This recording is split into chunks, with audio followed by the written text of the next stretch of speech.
Today is the day 8 of workshop in which uh, we'll be studying statistics, kinematics and sets and Venn diagram.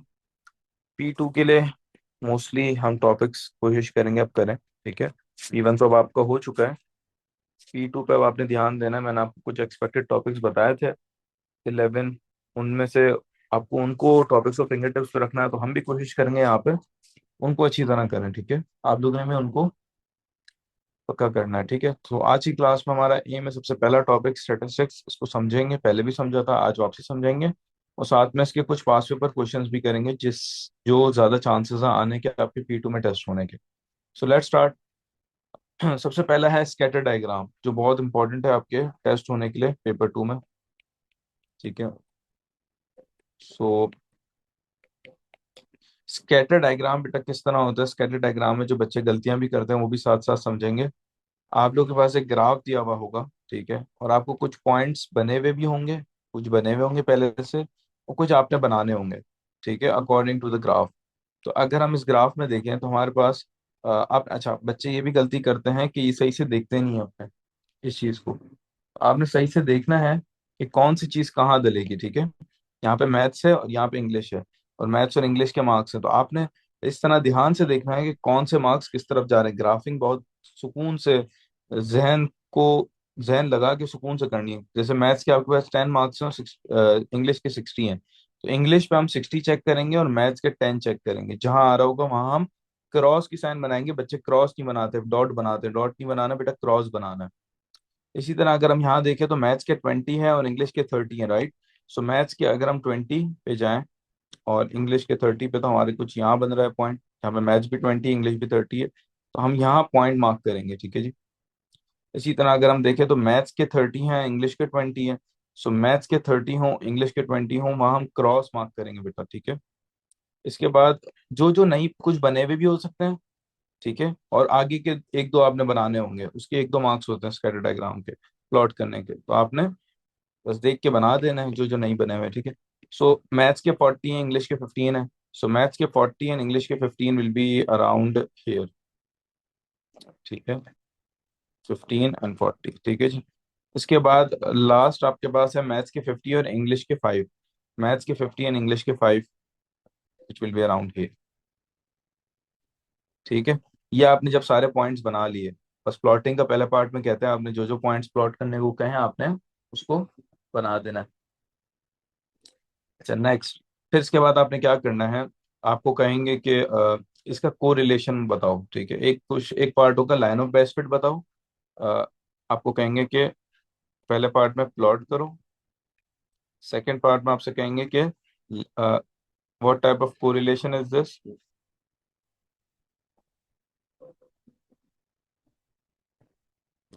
Third part में आपसे कहेंगे कि line of best fit बताओ।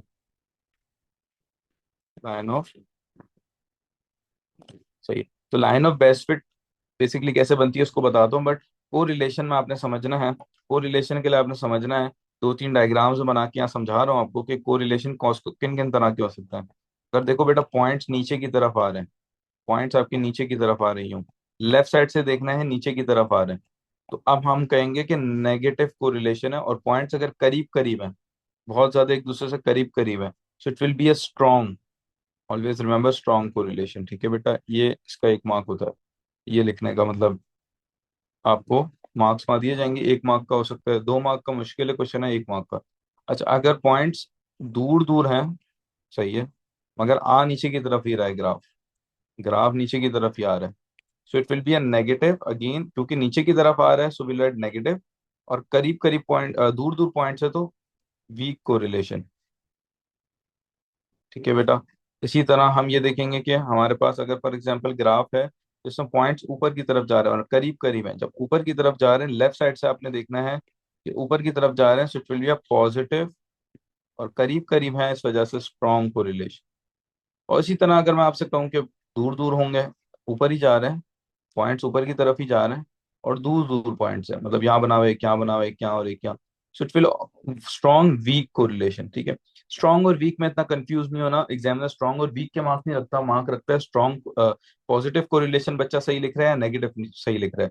तो नीचे की तरफ आ रहा है तो नेगेटिव, ऊपर की तरफ जा रहा है तो पॉजिटिव, ठीक है। नीचे की तरफ आ रहा है तो नेगेटिव, ऊपर की तरफ जा रहा है तो पॉजिटिव कोरिलेशन, ठीक है। अच्छा, कभी कभी ऐसा भी होता है कि कोरिलेशन बन ही ना रहा हो, यहाँ यहाँ यहाँ यहाँ इस तरह पॉइंट्स हैं, तो कुछ ना ऊपर की तरफ है ना नीचे की तरफ है, यूं भी नहीं बना सकते, यूं भी नहीं बना सकते, मसला होगा ना, ये दोनों जगह बन रही होगी, तो it will be a no correlation, ठीक है बेटा, ये याद रखना, नो कोरिलेशन, ठीक है। तो अब अगर हम अपने ग्राफ में देखें तो ये नीचे की तरफ सारे पॉइंट्स आ रहे हैं, ठीक है, तो will be writing over it over here as a negative correlation, ठीक है। आप स्ट्रॉन्ग वीक लिखना चाहो तो लिख सकते हो, मेरे ख्याल से ये थोड़े करीब ही है, इतना दूर नहीं है, तो नेगेटिव स्ट्रॉन्ग कोरिलेशन आप लिख सकते हो। अच्छा, अगर आप स्ट्रॉन्ग नहीं भी लिखोगे तो ऐसा नहीं है आपको मार्क्स नहीं मिलेंगे, ठीक है, आपको मिल जाएंगे, बस नेगेटिव लिखना जरूरी है, नेगेटिव कोरिलेशन।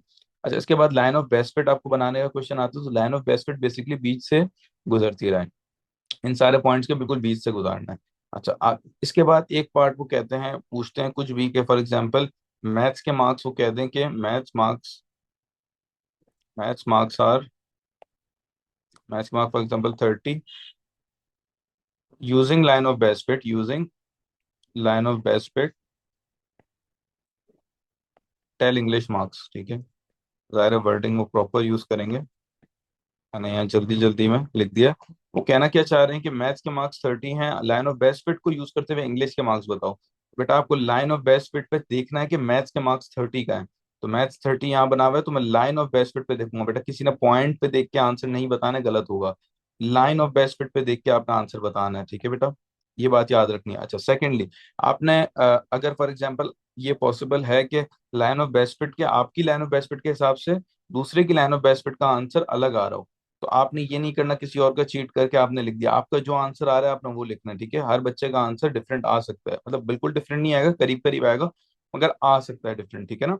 तो ऐसा ना हो आपने कुछ और आंसर लिख लिया जो दूसरे बच्चे ने लिखा है, और आपकी लाइन ऑफ बेस्ट फिट के हिसाब से कोई और आंसर आ रहा है, तो एग्जामिनर आपको मार्क नहीं देगा और उस बच्चे को दे देगा, क्योंकि उस बच्चे के लाइन ऑफ बेस्ट फिट के हिसाब से सही आंसर आ रहा है, ठीक है। तो एक रेंज होती है और ये line of best fit properly देखनी होती है, ठीक है।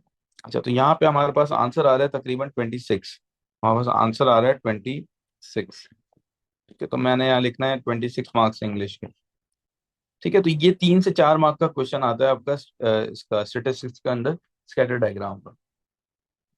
अच्छा, अब ये question, sir line of best fit starting and ending point matter करते हैं। नो बेटा, starting and ending point matter नहीं करते, ऐसा नहीं है कि आपने इसको यहाँ तक टच करना है या यहाँ तक टच करना है, ठीक है। ऐसा नहीं है कि लाइन ऑफ बेस्ट फिट में स्टार्टिंग और एंडिंग पॉइंट का मसला बिल्कुल भी नहीं है, ठीक है। Let's move on.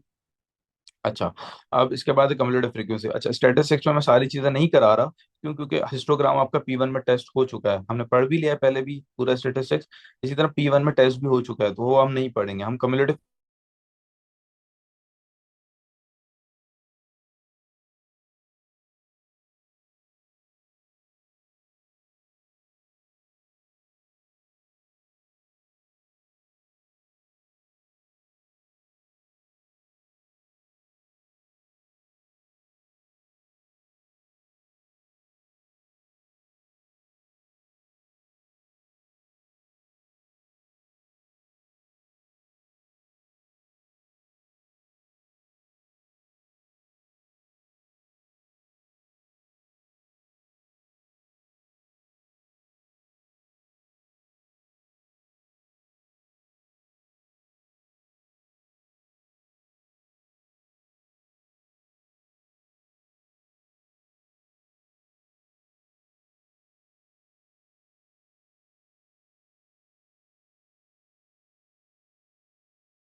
तो बेटा आई थिंक नेट इशू आ गया था। मुझे बताएं, कम्युलेटिव फ्रीक्वेंसी पे आया था। स्कैटर डायग्राम क्लियर है, सबने सुन लिया था? ठीक है, स्कैटर डायग्राम से कम्युलेटिव फ्रीक्वेंसी से पहले मैं यही कह रहा था कि हम इसमें सारी चीज़ें नहीं करेंगे। हिस्टोग्राम आपका P1 में टेस्ट हो गया था, मीन मीडियन मोड आपका P1 में टेस्ट हो गया था। और पिछले सालों के हिसाब से देखा गया है कि स्टैटिस्टिक्स पूरा मतलब मोस्टली ज़्यादा टेस्ट होता है पेपर में। तो अगर हिस्टोग्राम और मीन मीडियन मोड को हटा के जो दूसरे टॉपिक्स हैं उनको अच्छी तरह आपने पक्का करना है। तो यहाँ पे हम आगे मीन मीडियन मोड का क्वेश्चन आ गया तो मैं करा दूंगा। साथ में पाई चार्ट का क्वेश्चन भी आपने अच्छी तरह करना है। टैली वाला क्वेश्चन मैंने कराया था क्लास में, वो कर लेना जरूर। पाई चार्ट का तो चलो हम यहाँ करेंगे, टैली वाला क्वेश्चन एक ही बार आया आई थिंक पेपर में, तो वो जरूर कर लेना। मैंने एक ही बार कराया है और एक ही बार आया है वो आज तक, तो वो चांसेस हैं आपके P2 में आने के।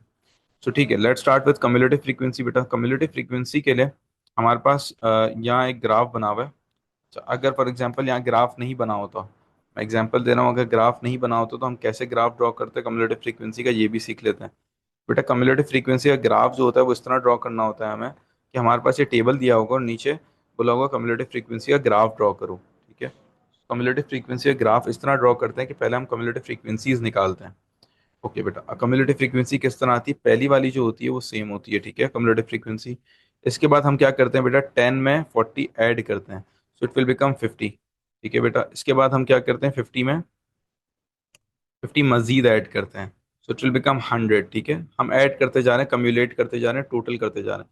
फिर 100 में 10 और ऐड करेंगे, इट विल बिकम 110। ठीक है बेटा, इस तरह हमारी कम्युलेटिव फ्रीक्वेंसी आ गई। Okay, now what we have to do is, अब हमें करना यह है कि बेटा 10 हमें कम्युलेटिव फ्रीक्वेंसी के अंदर ड्रॉ करना है, 10 हमें कम्युलेटिव फ्रीक्वेंसी पे ड्रॉ करना है। और हमारे हमें किस पे ड्रॉ करना है ये जो 10, जीरो पे ड्रॉ करना है एक्स में या 10 पे? तो you have to always remember बेटा कि हमें सेकंड वाला जो होता है ना उस पे ड्रॉ करना होता है। 10 पे हमें 10 ड्रॉ करना है। ठीक है बेटा, तो 10 एक्स की वैल्यू 10 पे हमें, एक्स की वैल्यू 10 पे हमें वाई की वैल्यू 10 ड्रॉ करना है। अच्छा, यहाँ हम पॉइंट ड्रॉ कर सकते हैं, ज़रूरी नहीं है हमें क्रॉस ड्रॉ करना हो। ठीक है, यहाँ पॉइंट ड्रॉ करने का चांस है। वहाँ आपका जो स्कैटर डायग्राम था वहाँ तो हमें क्रॉस ही ड्रॉ करना था, यहाँ पे हम पॉइंट ड्रॉ कर सकते हैं। ठीक है बेटा, आगे चलते हैं। यहाँ पे हमने पॉइंट ड्रॉ किया, कहाँ ड्रॉ किया? 10 पे हमने 10 ड्रॉ किया। इसी तरह 20 पे हम 50, सेकंड वाला, फर्स्ट वाले पे कोई ड्रॉ ना करे, 20 पे हमें 50 ड्रॉ करना है। ठीक है बेटा, 20 पे अगर हम 50 ड्रॉ करें यहाँ पे, यहाँ बन जाएगा। ठीक है, इसी तरह हम आगे चलें, हमें 30 पे 100 और 40 पे 110 ड्रॉ करना है। तो 30 पे हमने 100 ड्रॉ करना है, 30 पे अगर हम चेक करें, 30 x 30 पे y 100 और x 40 पे y विल बी 110। ठीक है। अच्छा, ऑलवेज रिमेंबर आपका कम्युलेटिव फ्रीक्वेंसी का ग्राफ बेसिकली इस तरह ही बन रहा होता है यूं। ठीक है, तो हमें यहाँ पे भी इसी तरह ड्रॉ करना है, मतलब इसी तरह बन ही रहा होगा। अगर इस तरह नहीं बन रहा तो ऑलवेज रिमेंबर कि आपने कुछ ना कुछ गलती की है, इस वजह से कोई गलती हो रही है। ठीक है। अच्छा, एक और बात समझनी है कि हमें स्टार्ट हमेशा जीरो से लेना होता है अपने ग्राफ को, और स्मूथ बनाना है। कोई स्केचिंग ना करे ग्राफ के अंदर, यूं स्केचिंग ना हो ग्राफ के अंदर। ठीक है बेटा, एक स्मूथ एक ही लाइन में हमें प्रॉपर ग्राफ बनाना है। ठीक है, अगर नहीं बन रहा तो रब करके वापसी बना लो, मगर स्केचिंग कोई भी ना करे वरना मार्क्स कट जाते हैं। स्मूथ ग्राफ इसलिए वो लिखते हैं अब आजकल पेपर्स में। ठीक है बेटा, ये ग्राफ हमने बना लिया। उसके बाद हमें क्या होता है, कुछ क्वेश्चंस पूछ लेते हैं ग्राफ से। ठीक है, कि मीडियन निकालो। बेटा मीडियन कैसे निकालते हैं? मीडियन निकालने के लिए what we have to do is, हमने करना ये होता है, हमेशा याद रखो कि जो वाई की हाईएस्ट वैल्यू है ना, वाई की जो हाईएस्ट वैल्यू है, जैसे 110 है यहाँ पे, तो बेटा 110 पे हम क्या करेंगे, हमेशा हमेशा हाईएस्ट वैल्यू का 50% लेना होता है। क्या लेना होता है बेटा? 50%। कौन सी वैल्यू लेनी थी? 50%। ठीक है बेटा, 50% याद रखनी है मीडियन के लिए। तो 50% अगर हम लेंगे तो हमारी वैल्यू क्या आएगी बेटा? 55। और 55 पे हमने, 55 is not your final answer. ठीक है बेटा, 55 पे हमें वैल्यू चेक करनी है कि हमारी क्या आ सकती है यहाँ पे। 55 पे जब हम वैल्यू चेक करेंगे, तो 55 पे जब हम वैल्यू चेक करेंगे,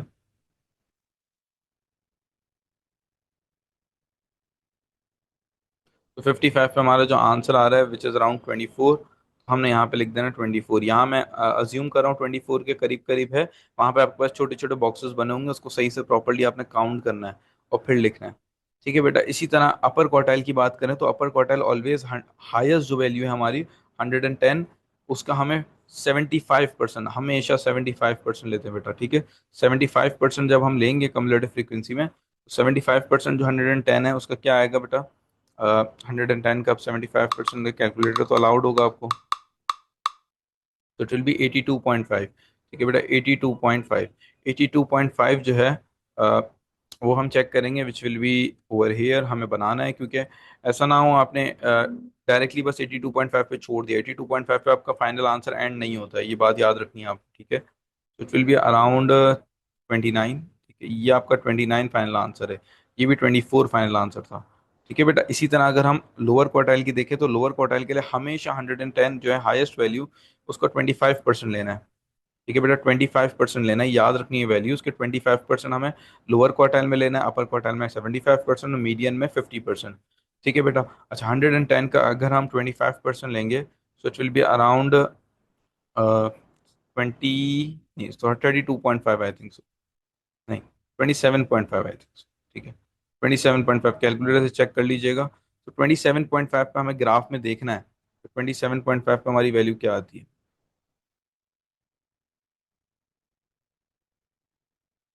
27.5 पे इट वॉज अराउंड 18, ठीक है। इसी तरह हम इंटर क्वार्टाइल की बात करें बेटा, याद रखो inter quartile is basically upper quartile minus lower quartile. ये फॉर्मूला आपने याद रखना है, इंटर क्वार्टाइल का अपर क्वार्टाइल माइनस लोअर क्वार्टाइल। बेटा अपर क्वार्टाइल की वैल्यू आपने जो फाइनल वैल्यू निकाली है वो देखनी है आपने। फाइनल वैल्यू 29 थी और लोअर की 18 थी। बेटा 29 में से 18 माइनस करना है, which will give you around 11। ये आपकी वैल्यू है किसकी, इंटर क्वार्टाइल की। बेटा परसेंटाइल मैंने लिखा है 20th percentile, it could be any percentile, it could be 10th percentile, it could be 100 percentile, it could be कुछ भी परसेंटाइल के साथ दे सकते हैं बेटा, ठीक है। तो आपने जितनी परसेंटाइल दी हुई है उतनी परसेंटाइल आपने मल्टीप्लाई करनी है। जैसे हाईएस्ट आपका 110 है, हमेशा मल्टीप्लाई हाईएस्ट से होता है। और हाईएस्ट की देखो बच्चों, ये गलती जो अक्सर करते हैं सब, ये एक्स की हाईएस्ट वैल्यू कोई ना ले बेटा, फ्रीक्वेंसी की, कम्युलेटिव फ्रीक्वेंसी की हायर, सॉरी, कम्युलेटिव फ्रीक्वेंसी की हायर वैल्यू लेनी है, ठीक है बेटा। कम्युलेटिव फ्रीक्वेंसी की हायर वैल्यू, कभी भी एक्स वैल्यू की हाईएस्ट वैल्यू नहीं लेते, कम्युलेटिव फ्रीक्वेंसी की हायर वैल्यू लेते हैं, ठीक है। तो कम्युलेटिव फ्रीक्वेंसी की हायर वैल्यू 110 है, मैं 40 का नहीं ले रहा, मैं 110 का ले रहा हूँ बेटा। 20% बोला है, 20 परसेंटाइल बोला है, इसलिए 20% से मल्टीप्लाई कर रहा हूँ। 30 बोलते तो 30% से करता। अच्छा बेटा 20% इज बेसिकली योर 22। बेटा ये फाइनल आंसर नहीं है, मैं हमेशा बात करूंगा, फाइनल आंसर नहीं है, मुझे 22 पे चेक करनी है अपनी वैल्यू। बेटा 22 पे मेरी क्या वैल्यू आ रही है, 22 पे इट्स अराउंड 15, ठीक है। 22 पे मेरी वैल्यू जो आ रही है वो क्या आ रही है, 15, ठीक है बेटा। ये मेरे कुछ फाइनल आंसर्स हो गए हैं। मीडियन का मेरा ये हो गया, उसके बाद मेरा अपर quartile, lower quartile, inter quartile, my final answer for 20th percentile is 15, so this is how I do, ठीक है। तो ये मेरा क्वेश्चन आ सकता है, कम्युलेटिव फ्रीक्वेंसी का बनाने को भी आ सकता है, उसके बाद ये कुछ क्वेश्चंस पूछ सकते हैं इस तरह के, ठीक है। अगर इंटर क्वार्टाइल वो आपसे क्वेश्चन में मांगता है बेटा, तो you have to take out the upper quartile and lower quartile separately, because you can not take out inter quartile directly, नहीं निकाल सकते हम इंटर क्वार्टाइल को। You have to take out upper quartile and lower quartile, क्योंकि आप inter quartile का formula ही upper quartile minus lower quartile है।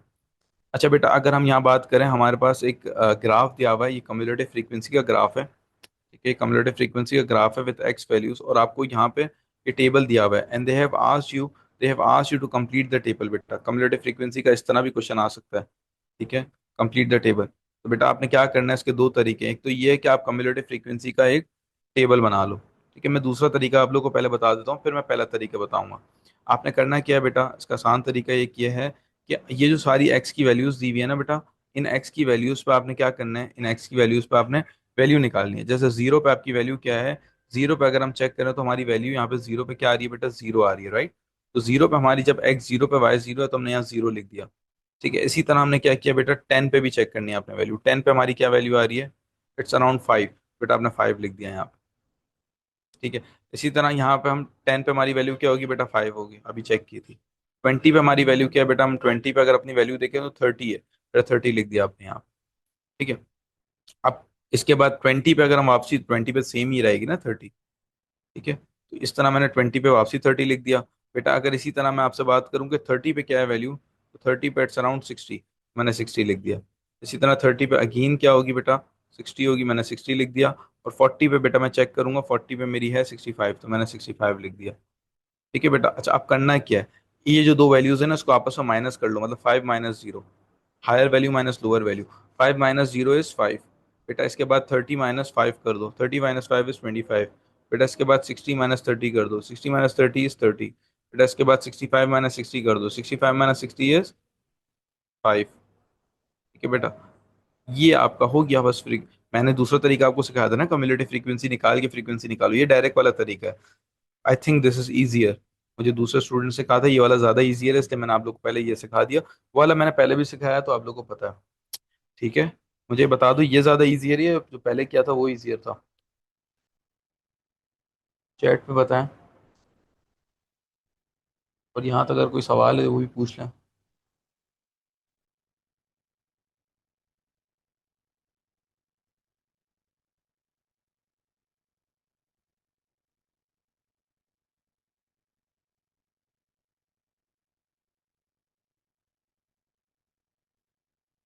किसी का कोई सवाल नहीं है?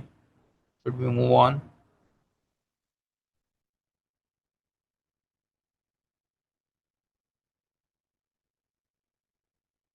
पहले वाला भी बता दूं बेटा, पहले वाले में हम ये करते थे, ये मैं वैल्यूज मिटा रहा हूँ फिर बताता हूँ आपको। पहले वाले में बेटा हम ये करते थे कि हम पहले कम्युलेटिव फ्रीक्वेंसीज निकालते थे दूसरी वैल्यूज पे, सेकंड वैल्यूज पे कम्युलेटिव फ्रीक्वेंसी निकालते थे।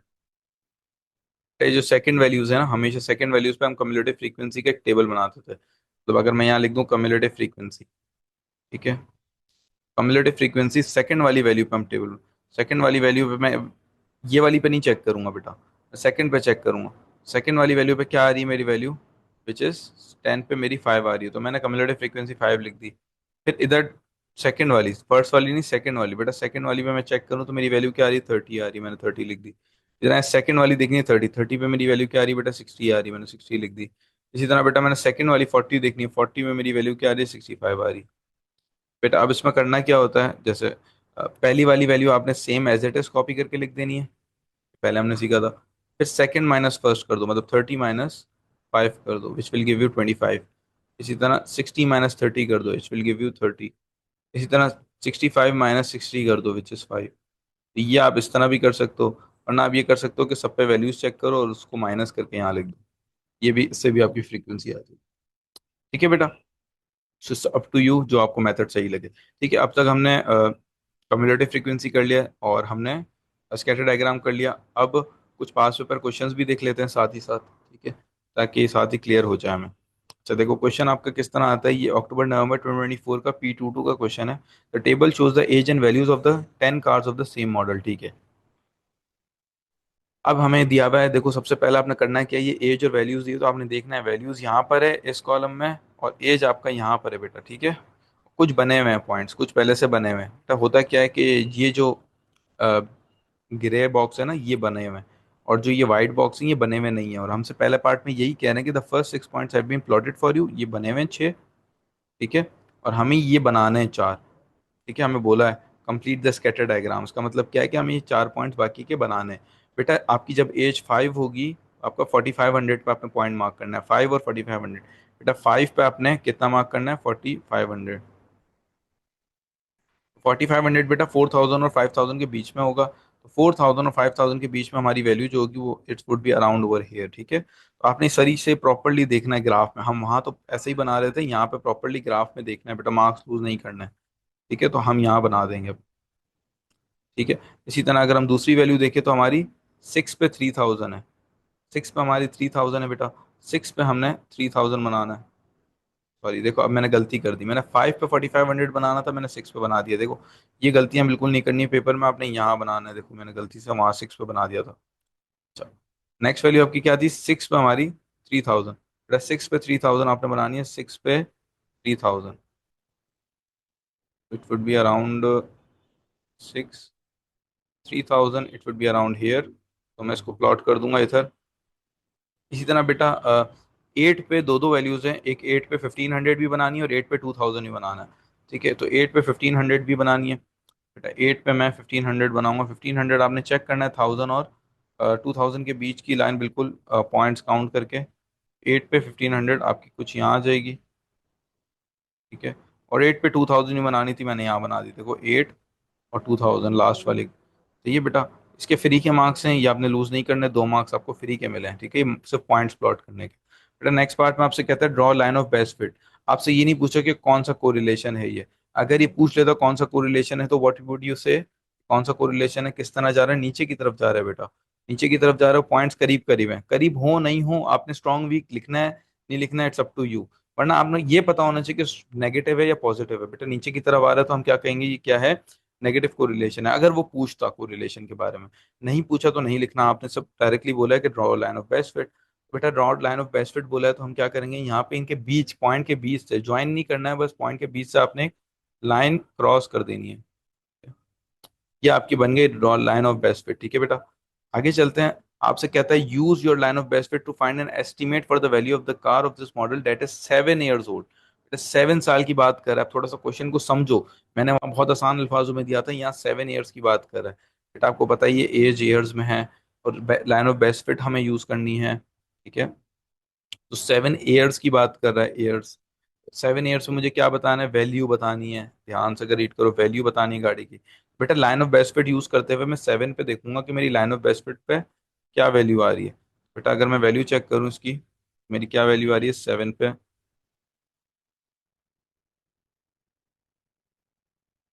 तो इट्स अराउंड। अब बच्चे यहाँ पे 2200 लिखते हैं, बेटा 2200 नहीं है ये, क्योंकि ये देखो 5 बॉक्सेस हैं और 1000 का डिफरेंस है, मतलब पर बॉक्सेस ऑफ 200 का डिफरेंस। मतलब यहाँ 2200 है और यहाँ 2400 की वैल्यू आ रही है, ये बात समझनी है। लाइन ऑफ बेस्ट फिट को देखते हुए सही आंसर लिखना है अपना, 2400। ठीक है बेटा, ये 1 मार्क का था, line of best fit 1 mark की थी।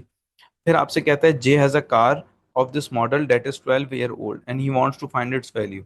Explain why J should not use scatter diagram to find an estimate of this value of the car. ठीक है, जे का कह रहा है, जे हैज अ मॉडल, एक मॉडल ऑफ 12 years ओल्ड है, he wants find the value. अच्छा बेटा, वो कहते हैं लाइन ऑफ बेस्ट फिट से वो कहते हैं वैल्यू नहीं फाइंड करे जे। क्यों नहीं फाइंड करे बेटा, जे अगर 12 years पे ये जो लाइन ऑफ बेस्ट फिट है वो नीचे की तरफ चली जाएगी। जब नीचे की तरफ चले जाएगी तो उसकी वैल्यू नेगेटिव आ जाएगी। तो लाइन ऑफ बेस्ट फिट से तो देखो ना नीचे की तरफ जाएगी ये लाइन, यूं अगर एक्सटेंड करें तो 12 फीट पे इसकी वैल्यू जो है वो नेगेटिव आएगी, इस वजह से तो जे को ये यूज नहीं करना चाहिए। आपने ये रीजन लिख देना है कि उसकी वैल्यू नेगेटिव आएगी, और वैल्यू नेगेटिव तो नहीं आ सकती ना कभी भी, गाड़ी की नेगेटिव वैल्यू तो नहीं होगी गाड़ी को जब भी सेल करेंगे, ज्यादा जीरो हो जाएगी, नेगेटिव वैल्यू तो नहीं हो सकती ना। ठीक है बेटा, तो यहाँ तक अगर किसी का कोई सवाल है तो मुझे जल्दी से पूछ लो, वरना फिर हम नेक्स्ट क्वेश्चन पे जाएंगे जल्दी से।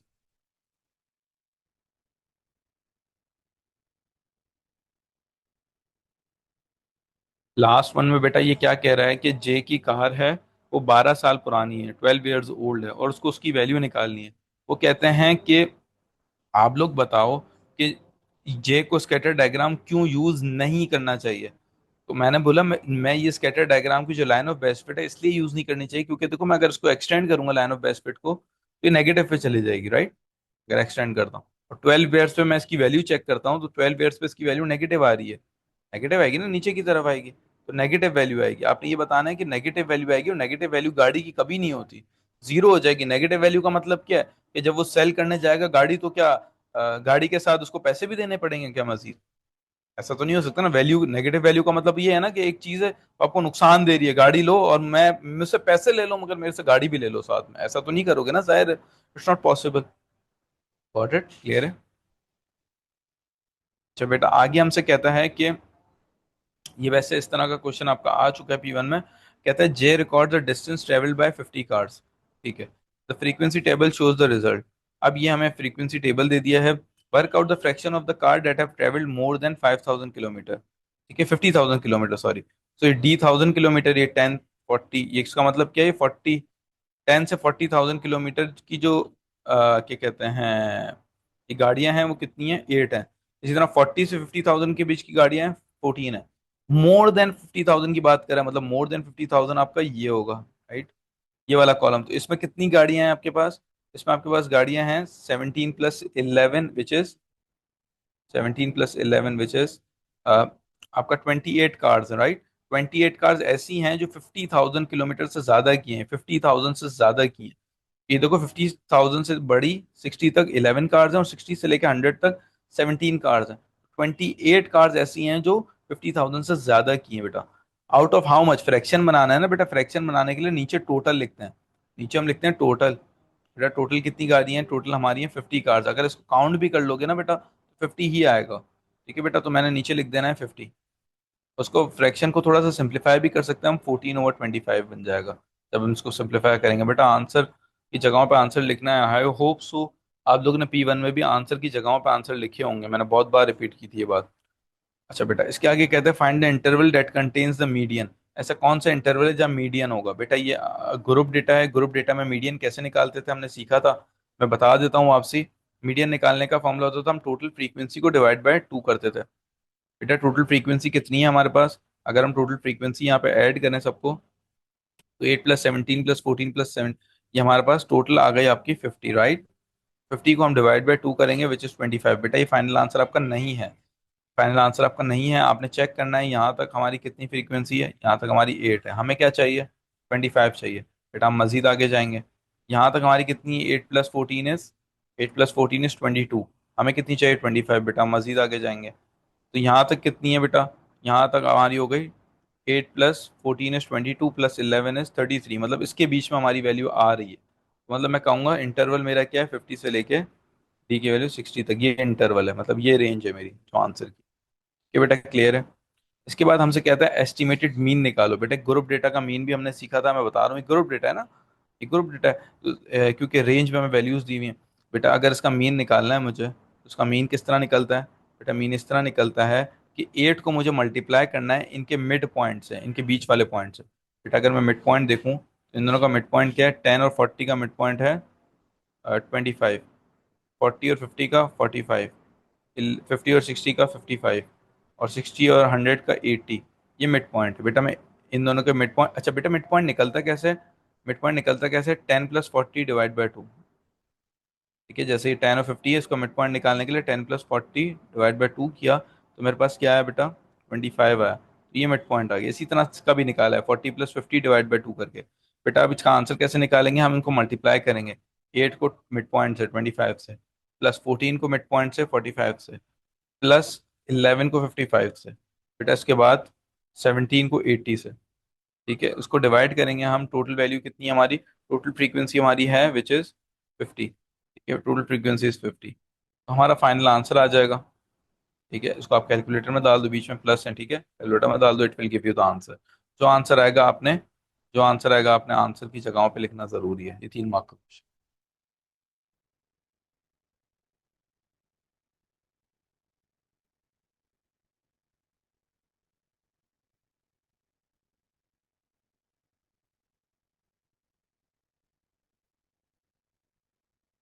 ठीक है,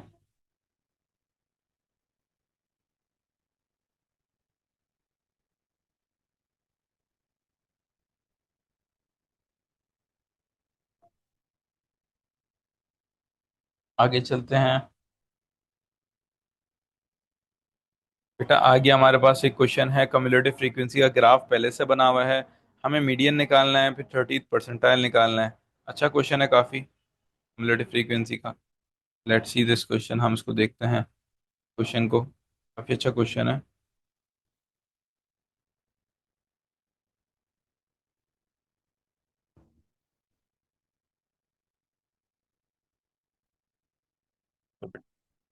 अगर इस क्वेश्चन को देखें तो हमें क्या निकालना है बेटा? ये मई जून 2024 में P22 में आया था। तो ये क्वेश्चन हमें कहता है कि shop sells 2 varieties of apple tree, the cumulative frequency show the height in metres of 80 varieties of a trees. Okay बेटा, अब हमें कहता है use the diagram to estimate the median. बेटा मीडियन निकालने के लिए क्या करेंगे? वाई वैल्यू जो है उसका 50% लेना है हमने, मतलब 80 का 50% लेना है। 80 का 50% विल बी और 40। बेटा 40 पे अपने वैल्यू चेक करनी है। 40 पे हमारी वैल्यू कितनी आती है? बेटा 40 पे हमें प्रॉपरली वैल्यू चेक करनी है, क्या आती है? ये 1.3 है, 1.4 है, तो ये 1.31, 1.32 और ये 1.33। बेटा ये समझनी है इस चीज़ को, बहुत इंपॉर्टेंट है, बड़ा मुश्किल होता है ये इस तरह काउंट करना। 1.31, 1.32, 1.33, 1.34, 1.35, 36, 37, 38, 39, 40। ठीक है, इसी तरह 1.33 की वैल्यू है ये बात समझनी है। ठीक है, क्लियर है? इसके बाद हमें कहता है 30th परसेंटाइल। बेटा 30th परसेंटाइल के लिए वापसी अगेन क्या करूंगा? हायर वैल्यू का जो 80 है उसका मैं 30% लूंगा। 30% बेटा क्या आता है मेरा? 80 का 30% इज 24। बेटा 24 is not my final answer, I have to check 24। तो देखो ये 20 है, ये 30 है, तो आपने समझना है कि 21 नहीं होगा, ये क्या होगा? 22 होगा, ये 24 होगा, 26, 28, 30। तो 24 पे चेक करना है आपने, कहाँ चेक करना है? 24 पे। फिर 24 पे अगर मैं वैल्यू चेक करूँ अपनी, तो मेरी कितनी आ रही है वैल्यू? 24 पे मुझे वैल्यू आ रही। ग्राफ बिल्कुल ध्यान से देखना, अगर ग्राफ किसी को समझ नहीं आता तो पूछ लें मुझसे। बेटा ये 1.2 है, 1.21, 22, 23, 24, 25, 26, 27 और 28। 1.28, 1.28, ये मेरा फाइनल आंसर होगा। ठीक है बेटा, आंसर की जगह पे लिखना है। इस तरह मैंने अपनी सारी वैल्यूज को निकालना है। तो बेटा आगे चलते हैं। आगे हमें कहते हैं trees with height greater than y metre are graded class one. 2/5 of the 80 trees are graded class one. Find the value of y. Okay बेटा, अब ये 80 ट्रीज थे ना, 80 ट्रीज थे, एप्पल ट्रीज, 80 ट्रीज। इसमें से कितने ट्रीज जो हैं are graded class one? 2/5, right. हम क्या करेंगे बेटा, 80 को मल्टीप्लाई करेंगे पहले 2/5 से, तो ताकि मुझे पता चल जाए कि वैल्यू कितनी है, कितने ट्रीज ऐसे हैं जो क्लास वन के हैं। तो 80 को अगर मैं मल्टीप्लाई करूँ, मतलब क्लास वन मतलब अच्छी क्लास के हैं बेसिकली, तो it will be around 32। 32 trees ऐसे हैं जो क्लास वन के, मतलब अच्छी क्लास के ट्रीज हैं। 32 ट्रीज है, मुझे निकालना क्या है बेटा? मुझे वाई की वैल्यू निकालनी है। वाई की वैल्यू क्या है? हाइट उनकी निकालनी है बेटा, हाइट निकालनी है। Trees with height greater then, मतलब जो क्लास वन के ट्रीज थी ना, उनकी हाइट जो थी वो बड़ी थी वाई से, वाई मीटर से। अब 2/5 ट्रीज जो है वो क्या है? 2/80 ट्रीज जो हैं वो क्या है? बेसिकली क्लास वन के हैं। तो बेटा 32 ट्रीज ऐसे हैं जो क्लास वन के हैं। अब वो 32 ट्रीज मुझे निकालने हैं, किसमें से निकालने हैं? 32 ट्रीज निकालने हैं जिनकी हाइट, इनकी हाइट क्या है? 5 मीटर से ज्यादा है। ठीक है, अब मैं क्या करूंगा बेटा? कितने मीटर से ज्यादा है? 5 मीटर से। बेटा अब मैं क्या करूंगा, मैं 32 ऊपर से चेक करूंगा, ऊपर से 32 कितना है। मतलब बेसिकली मैं ये चेक करूंगा कि 80 में से मैं 32 पहले मूव करूंगा, which will give me around 48। ठीक है, क्योंकि ऊपर से वैल्यू चेक करने, ग्रेटर की बात हो रही है, ग्रेटर की। ठीक है, अच्छा 48 पे मैं चेक करूंगा अपनी वैल्यू बेटा। 48 पे मेरी वैल्यू क्या आती है? 48 पे मेरी वैल्यू क्या आती है?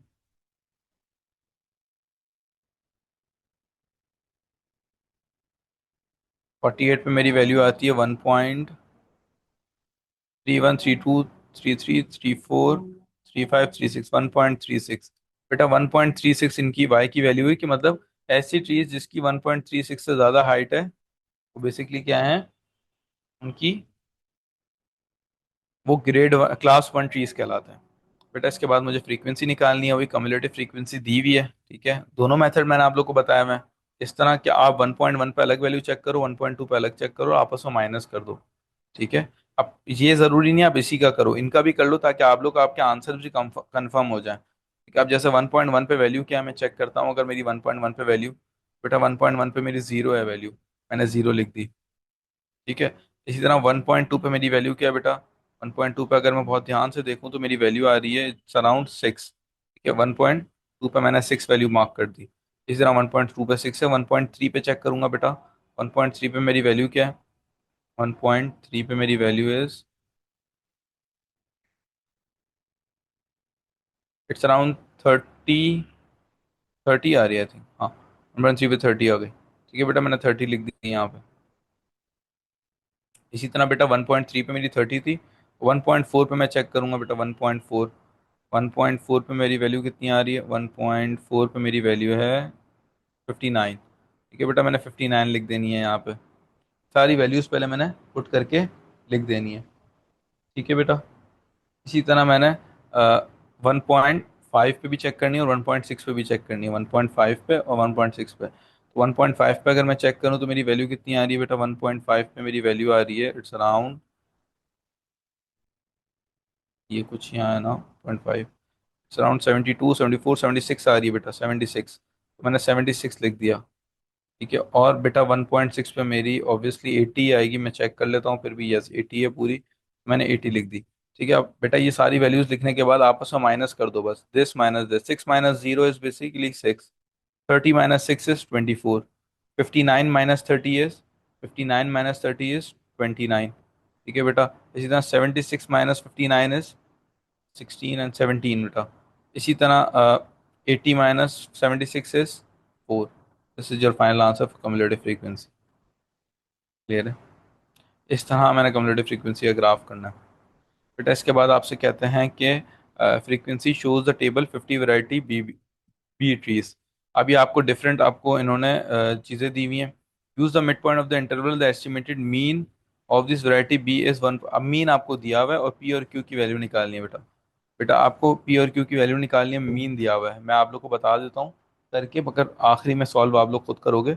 अच्छा बेटा, जब भी मुझे इसका मीन दिया हुआ है और मुझे मीन निकालना है, बेसिकली मीन के इक्वल करूंगा ना, तो बेटा मुझे इसका मीन कैसे निकलेगा? पी को मैं किससे मल्टीप्लाई करूंगा? इन दोनों के मिड पॉइंट से। अगर मैं इनका मिड पॉइंट देखूँ तो 1.5 और 1.6, 1.7 का 1.6 आएगा, 1.7 और 1.8 का 1.75 आएगा। इन दोनों को आप ऐड करके डिवाइड बाई 2 भी करोगे तो आपका मिड पॉइंट आ जाएगा।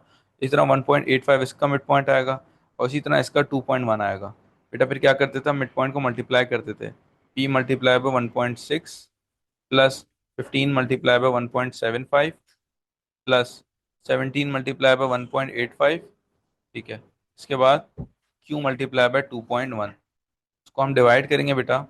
डिवाइड करेंगे किससे? टोटल ट्रीज कितने थे बेटा? 50 ट्रीज थे, टोटल फ्रीक्वेंसी 50 थी। मतलब इन सबको आप ऐड करके लिख दो तो भी 50 आना है, मगर इन सबके ऐड कर नहीं सकते क्योंकि हमारे पास पी और क्यू की वैल्यू नहीं है। बेटा इसको मैं इक्वेट कर सकता हूँ किससे? 1.81 से। क्यों? क्योंकि मुझे मीन दिया हुआ है। ये मेरी एक इक्वेशन बना देगा मीन और पी और क्यू में। एक इक्वेशन बन जाएगी मेरी पी और क्यू में। बेटा आप एक और इक्वेशन बना सकते हो। किस तरह? एक और इक्वेशन आपकी किस तरह बनेगी? इन सबको ऐड करो और इक्वल कर दो 50 से। P plus 15 plus 17 plus q equal to 50। ये दूसरी इक्वेशन बन गई बेटा, और ये पहली इक्वेशन थी आपकी। ठीक है बेटा, ये जब दो इक्वेशंस आपकी पी और क्यू में बन जाती हैं, जस्ट सॉल्व दिस साइमल्टेनियसली। मैं ये वाला क्वेश्चन आप लोग के लिए छोड़ रहा हूँ, ये आप लोगों ने करना है और मुझे फिर शो करना है कि पी और क्यू की वैल्यू इस तरह आ जाएगी। ये पूरा क्वेश्चन पेपर 2 का था। आगे चलते हैं बेटा, ये क्लास क्वेश्चन करेंगे जिसमें हम पाई चार्ट डिस्कस करेंगे। उसके बाद फिर नेक्स्ट टॉपिक की तरफ मूव ऑन करेंगे। Leila asks a group of people what type of exercise they prefer। ठीक है, the results are shown in the pie chart. बेटा पाई चार्ट पे आपको एंगल्स दिए हुए हैं। पाई चार्ट में हमेशा याद रखो, cross multiplication is the best thing you can do in pie charts. ठीक है, क्रॉस मल्टीप्लिकेशन आपने करनी है पाई चार्ट्स में। क्रॉस मल्टीप्लिकेशन बहुत ईजी होती है, इजीली आंसर पूरे पाई चार्ट के क्रॉस मल्टीप्लिकेशन से आ सकते हैं। अच्छा, इन्होंने क्या कहा है? 90 people prefer running. 90 people prefer running. ठीक है, अच्छा हमेशा याद रखो, जैसे मैंने रेशियोज में बताया था, आप रेशियो लिखो और एक्चुअल लिखो। राइट, इसी तरह यहाँ पे आप एंगल लिखो, एंगल लिखो और एक्चुअल लिखो। रेशियो में मैंने बताया था रेशियो और एक्चुअल लिखो ना क्रॉस मल्टीप्लिकेशन के लिए। यहाँ पे आप एंगल लिखो और एक्चुअल लिखो।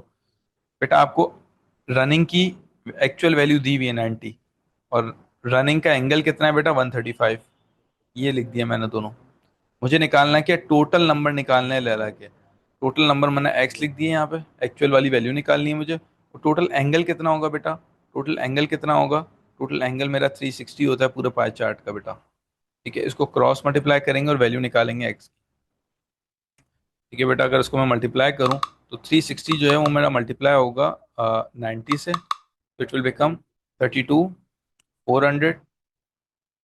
ठीक है, और x मेरा मल्टीप्लाई होगा 135 से। बेटा x की वैल्यू अगर मुझे निकालनी है तो उसको मैं डिवाइड करूंगा 135 से, तो मेरा आंसर क्या आ रहा है? 240। तो मेरी x की वैल्यू है 240। मतलब टोटल मेरे पास कितने लोग हैं? मैंने सही किया ना? 90 135, या आई थिंक सो। ठीक है, ये मेरे पास आंसर आ गया टोटल। ठीक है बेटा, ये मेरे पास आंसर आ गया टोटल आपका किसका? टोटल पीपल का जो इन्होंने मांगे थे मुझसे। हमेशा cross multiplication is the easiest way to pie chart question. इसके बाद कहते हैं work out the fraction of the group who prefer yoga, पर write your answer in the simplest form. बेटा योगा की बात कर रहे हैं, तो योगा के लिए मैं क्या कर सकता हूँ? योगा के लिए या तो मैं वैल्यू निकाल लूँ, ये जो एक्चुअल वाली है ये वैल्यू निकाल लूँ। निकाल सकता हूँ कैसे, मैं बताता हूँ आपको। तो अगर योगा की मैं वैल्यू निकाल लूँ फिर फ्रैक्शन बनाऊँ तो भी ठीक है, वरना मैं योगा के एंगल से भी फ्रैक्शन बना सकता हूँ। फ्रैक्शन में किसी भी वैल्यू से बना सकता हूँ, मसला नहीं है। जैसे फॉर एग्जाम्पल योगा का एंगल अगर मैं यहाँ देखूँ तो कितना आएगा? टोटल 360 है ना, तो योगा का कितना होगा? ये बेटा 90 बना हुआ है मेरे पास। राइट, तो मैं क्या कर सकता हूँ, 3 में से सारी वैल्यूज माइनस कर दूंगा। 360 minus 90 minus 60 minus 135, which will B 75। ठीक है बेटा, अब मैं क्या करूंगा, इसका अगर मुझे एंगल निकालना है 75 ओवर 360, ये मैं इसको सिंपलेस्ट फॉर्म में लिख सकता हूँ। मैं आंसर निकाल सकता हूँ, ठीक है। अगर मैं इसको अगर मजीद सिंप्लीफाई करूँ, कैलकुलेटर तो अलाउड है मुझे अब पेपर में, 75/360 विल बी 5/24 के सिंपलेस्ट फॉर्म में मेरे पास आ गया। अच्छा बेटा, अगर मुझे योगा के एंगल से फ्रैक्शन नहीं निकालना हो, एंगल से फ्रैक्शन नहीं निकालना हो, तो मैं क्या करूंगा? मैं बेटी बेसिकली इसकी एक्चुअल वैल्यू निकालूंगा, मतलब इट्स अप टू मी। अगर मैं निकालना चाहूँ तो मैं क्या करूंगा बेटा, योगा की वैल्यू निकालने के लिए यहाँ पे मैंने एंगल लिखा और एक्चुअल लिखा क्रॉस मल्टीप्लिकेशन के लिए। मुझे एक वैल्यू गिवन थी, 90 पीपल प्रेफर रनिंग। मैं क्या कहूँगा बेटा, एंगल मेरा 135 है और यहाँ 90 लिखा, ठीक है। अच्छा बेटा, इसके बाद मैं करूँगा क्या, मैं यहाँ लिखूंगा एक्स, मैं यहाँ लिखूंगा एक्स और यहाँ लिखूंगा 75। एंगल मेरा 75 गिवन है ना योगा का, एक्चुअल वैल्यू मुझे निकालनी है। एंगल मुझे 75 गिवन है, मुझे एक्चुअल वैल्यू निकालनी है। तो मैं निकालने के लिए क्या करूंगा बेटा, 135 को एक्स से मल्टीप्लाई किया 135x, और 90 को बेटा मैं 75 से मल्टीप्लाई करूंगा, इट विल गिव मी, 90 को 75 से मल्टीप्लाई करूंगा इट विल गिव मी 6750। और मेरी एक्स की वैल्यू क्या आएगी बेटा, योगा की मेन एक्चुअल वैल्यू क्या आएगी, 6750 को मैंने डिवाइड किया 135 से, इट विल गिव मी 50। ठीक है बेटा, ये जब आ गया मेरे पास, now what can I do, now what can I do, अब मुझे फ्रैक्शन बनाना है ना बेटा। फ्रैक्शन के लिए क्या करते हैं, जो वैल्यू आई है वो योगा की divide by total which is 240। अब मैं ये और ये कट करूं, मेरे पास फाइनल आंसर वही आना है, 5/24। तो क्या मैं एंगल से बनाऊं या उससे बनाऊं? जाहिर है एंगल से बनाऊं, क्योंकि ईजी है ना। अगर एंगल से नहीं बन सकता तो मैं एक्चुअल से निकल बनाता। एक्चुअल का अभी समझाने का मकसद ये है कि आंसर सेम आना है, दूसरा समझाने का मकसद ये कि अगर आप एक्चुअल, अगर फॉर एग्जांपल क्वेश्चन में कभी आ जाए कि निकालो एक्चुअल से, तो फिर ज़रूरत पड़ सकती है। या फिर ये भी हो सकता है कि आपको पता हो मतलब एक्चुअल कैसे वैल्यूज़ निकालते हैं। ठीक है बेटा, यहाँ तक ये टॉपिक हमारा कंप्लीट हो गया जो आपके पेपर में टेस्ट हो सकता है।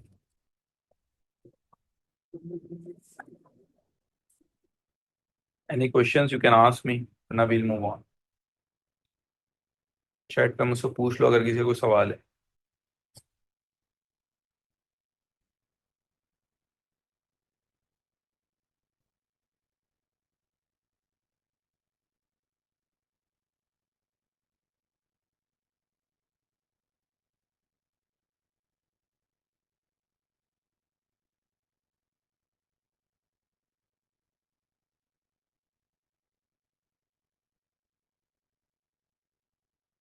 तो बेटा, हाँ, let's move on towards the kinematics topic. ठीक है, काइनेमेटिक्स के टॉपिक में हमने पहले भी डिस्कस किया था, आज भी डिस्कस करेंगे कि दो तरह के ग्राफ्स होते हैं, स्पीड टाइम ग्राफ। दो तरह के ग्राफ होते हैं, speed time graph and distance time graph. ठीक है बेटा, स्पीड टाइम ग्राफ में मैंने दो तीन चीज़ें बताई थी, मैं वापसी रिपीट कर देता हूँ ताकि आप लोगों को थोड़ा सा याद आ जाए, रिवाइज हो जाए। स्पीड टाइम ग्राफ में आपने याद रखना है कि देखो ये स्पीड चल रही है और ये एक्सेलरेट हो रही है बेटा, इसको क्या कहते हैं हम, एक्सेलरेशन। एक्सेलरेशन, यहाँ पे हमारी जो स्पीड है वो रेस्ट पर है, मतलब सेम स्पीड चल रही है, कांस्टेंट स्पीड, रेस्ट पे तो नहीं कहेंगे, कांस्टेंट, रेस्ट नहीं कहेंगे, कांस्टेंट, कांस्टेंट स्पीड चल रही है, मतलब 40 की स्पीड पे गाड़ी चल रही है। इसके बाद स्पीड यहाँ पे गिर रही है, इसको हम कहते हैं बेटा डिसेलरेशन, डिसेलरेशन, और रिटार्डेशन भी कह सकते हैं। माशाल्लाह आप लोग सब फिजिक्स के स्टूडेंट हो, आप लोग को ये बात पता होगी वैसे तो। ठीक है बेटा, एक्सेलरेशन नीचे आ रही है तो रिटार्डेशन या डिसेलरेशन, और ये कांस्टेंट स्पीड है। ठीक है बेटा। अच्छा, अब आपने बात याद रखनी है कि जब भी आपको एक्सेलरेशन निकालनी है या डिसेलरेशन निकालनी है बेटा, we can take out acceleration और डिसेलरेशन थ्रू ग्रेडियंट। क्या निकाल, किससे निकाल सकते हैं हम बेटा, ग्रेडियंट से निकाल सकते हैं अपनी एक्सेलरेशन और डिसेलरेशन। बेटा अगर आपसे पूछता है क्वेश्चन में एक्सेलरेशन निकालो, एक्सेलरेशन फ्रॉम 0 till 4, टाइम बता दे, ये टाइम है, ये स्पीड है। ठीक है बेटा, हम क्या करेंगे, 0 till 4 निकालनी है तो मैं दो पॉइंट्स मार्क करूंगा और उसकी मैं अ, वो निकाल लूंगा, कोऑर्डिनेट्स। बेटा कोऑर्डिनेट्स हैं 4, 40 और यहाँ पे 0, 0। एक्सीलरेशन निकालने के लिए क्या करूंगा, ग्रेडियंट का फॉर्मूला लगाऊंगा। What's the formula for the gradient? बेटा ग्रेडियंट का फॉर्मूला आपने याद रखना है, y2 - y1 over x2 - x।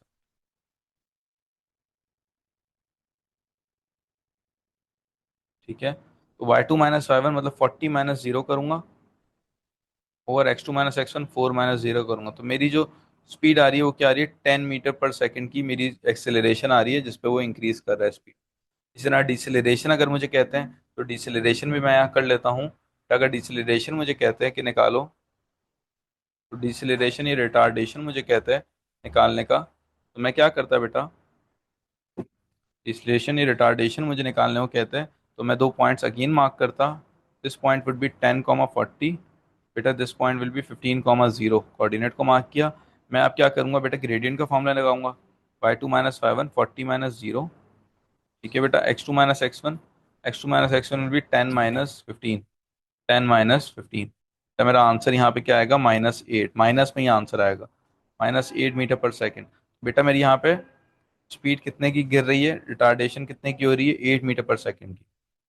ठीक है बेटा, रिटार्डेशन या डिसलेशन बोलेंगे तो भी ग्रेडियंट का फॉर्मूला, या फिर अगर आपसे कहते हैं एक्सेलरेशन निकालो तो भी ग्रेडियंट का फॉर्मूला। बेटा अगर आपसे कहते हैं कि डिस्टेंस निकालो, डिस्टेंस निकालो, आपसे कहते हैं डिस्टेंस फ्रॉम, अब जहां से जहां तक का डिस्टेंस बोले 0 till 4 अगर डिस्टेंस बोलते हैं, फिर डिस्टेंस के लिए अपने हमेशा याद रखना है हम एरिया निकालते हैं।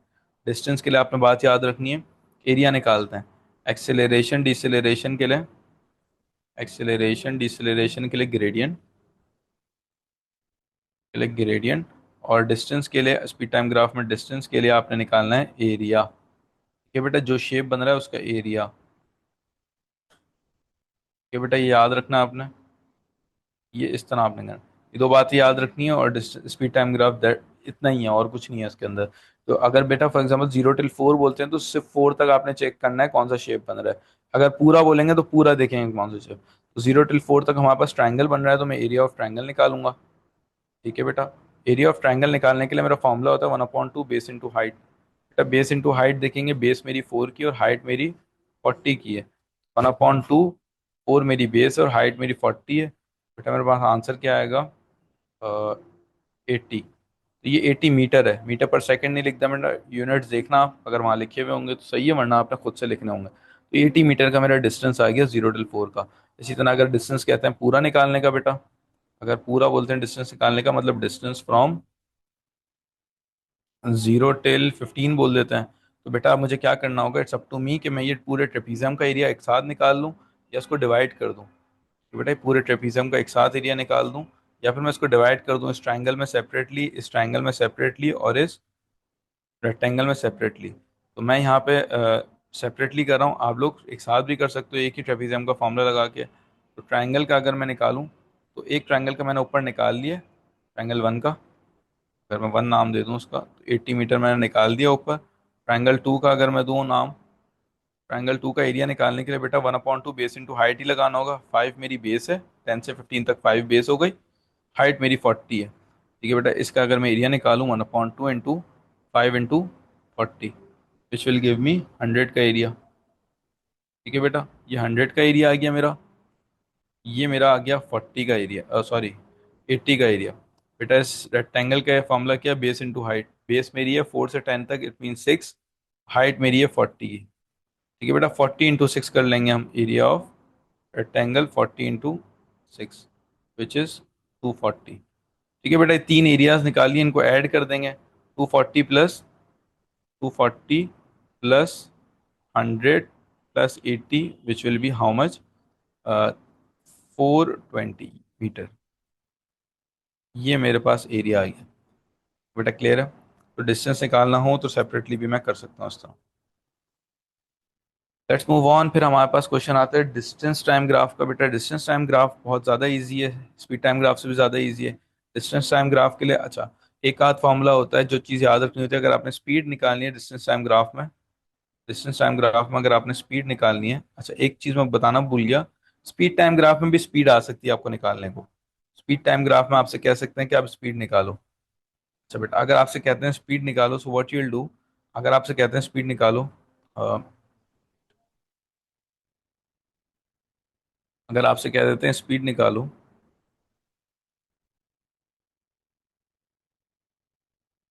Speed at t = 2। ठीक है, अच्छा t = 2 आपको देखना है कहाँ आ रहा है बेटा। अगर t = 2 पे पूछ रहे हैं स्पीड, तो t = 2 आपकी यहाँ आ रही जहाँ एक्सेलरेट हो रहा है ग्राफ। बेटा जहाँ एक्सेलरेट हो रहा है t = 2 की वैल्यू पूछते हैं, तो हम ये कर सकते हैं कि हमारी जो एक्सेलरेशन की वैल्यू है विच इज़ हाउ मच, 10। मतलब ये एक्सेलरेशन का बेटा मतलब क्या होता है कि हर सेकंड स्पीड जो है वो 10 मीटर बढ़ रही है। मतलब 0 पे 0 है तो फर्स्ट सेकंड में कितनी हो जाएगी, 10 हो जाएगी। मुझे 2 सेकंड की चाहिए स्पीड, 2 सेकंड में मेरी स्पीड होगी बेटा 20। 10 10 से बढ़ रही है ना बेटा, तो 20 हो जाएगी। मैं यहाँ लिख सकता हूँ मेरी स्पीड जो है वो बेटा क्या है, स्पीड क्या होगी बेटा, 20 होगी। इसी तरह मैं आपसे कहता हूँ कि मुझे स्पीड बताओ at speed at t equals to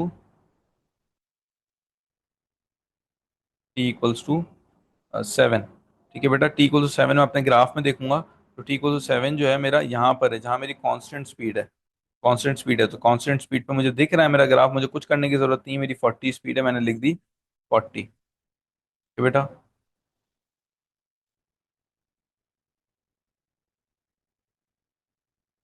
ठीक है बेटा। इसी तरह अगर मुझसे क्वेश्चन कहता है क्या कहते हैं, आप निकालो speed at t equals to for example आपसे क्या देता है 13। ठीक है बेटा। अच्छा 13 आपने ग्राफ में देखना है, फॉर एग्जाम्पल 13 यहाँ पर है। 13 पे आपकी स्पीड क्या होगी, ये है, मतलब डिसलेरेशन हो रही है हमारी ग्राफ की, मुझे वैल्यू नहीं दिख रही ना सर।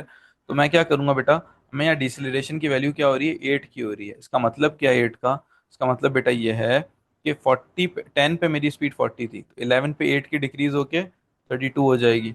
12 पे मेरी हो जाएगी 24। और 13 पे बेटा कितनी हो जाएगी, 8 और कम करेंगे विच विल बी 16। ये बात याद रखो, ठीक है बेटा। 8 8 से डिक्रीज हो रही है हर सेकंड में, 8 से डिक्रीज होना, इस रिलेशन का मतलब डिक्रीज होना। तो मेरे पास 16 स्पीड आ जाएगी बेटा, कितनी आ जाएगी, 16। ये बात समझने वाली है, ठीक है बेटा। इसी तरह अगर मैं बात करूँ डिस्टेंस टाइम ग्राफ की, बेटा डिस्टेंस टाइम ग्राफ ज़्यादा इजी होता है। इसमें बेसिकली अगर स्पीड पूछता है तो स्पीड के लिए हमें ग्रेडियंट निकालना है। स्पीड के लिए हमें ग्रेडियंट निकालना है। ठीक है। अच्छा, डिस्टेंस टाइम ग्राफ में स्पीड के लिए हमें ग्रेडियंट निकालना है, और दूसरा आपने बात याद रखनी है कि अगर ग्रेडियंट नहीं भी निकलता तो हम फॉर्मूला भी लगा सकते हैं, distance speed equal to distance upon time. उससे भी हमारे पास अ, आ जाएगी स्पीड। ठीक है बेटा। अच्छा, अगर मैं यहाँ पे कहता हूँ, आपसे क्वेश्चन पूछा होता कि हाउ मच टाइम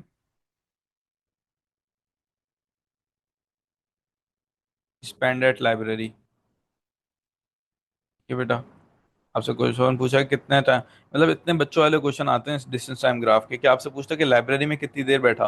बेटा लाइब्रेरी आपको पता है कितनी देर बैठा है लाइब्रेरी में, हमें टाइम देखना है 11:40 से 12:30, which means it's around 50 minutes, right. तो आपने सही से बस प्रॉपरली ग्राफ को देखना है। यहाँ तो बड़ा आसान क्वेश्चन था 50 मिनट्स, बट यहाँ ग्राफ में 11:43 लिखा होता है और यहाँ कहीं 12:35 आ रहा होता है ग्राफ में, अगर प्रॉपरली देखते हैं तो फिर प्रॉपरली निकालना बड़ा मुश्किल होता है बच्चों के लिए, तो काउंट कर लेना प्रॉपरली। ठीक है बेटा। इसी तरह अगर मैं आपसे कहता हूँ कि सेकंड पार्ट में कि उसकी स्पीड क्या थी, मतलब बहुत सारे क्वेश्चन ये पूछ सकता है, बट मैं एक क्वेश्चन पूछ लेता हूँ, स्पीड क्या थी from speed from school till library. ठीक है, वो लाइब्रेरी से होम भी पूछ सकते थे। मैंने स्कूल से लाइब्रेरी की स्पीड पूछी बेटा, तो हम क्या करेंगे, हम फॉर्मूला का डायरेक्टली भी लगा दें डिस्टेंस अपॉन टाइम तो भी हो जाएगा, या ग्रेडियंट लगा दें। ठीक है, दोनों में हमें सेम ही बात है। अच्छा बेटा, अगर मैं पूछूं कि लाइब्रेरी स्कूल से लाइब्रेरी की मेरी स्पीड कितनी थी, मैं क्या करूंगा बेटा, मैं चेक करूंगा कि कितना किलोमीटर स्कूल है, स्कूल 0 पे था और ये 5 किलोमीटर, मतलब डिस्टेंस ट्रेवल हुआ है 5 किलोमीटर। ठीक है बेटा, फॉर्मूला क्या होता है, speed equal to distance upon time.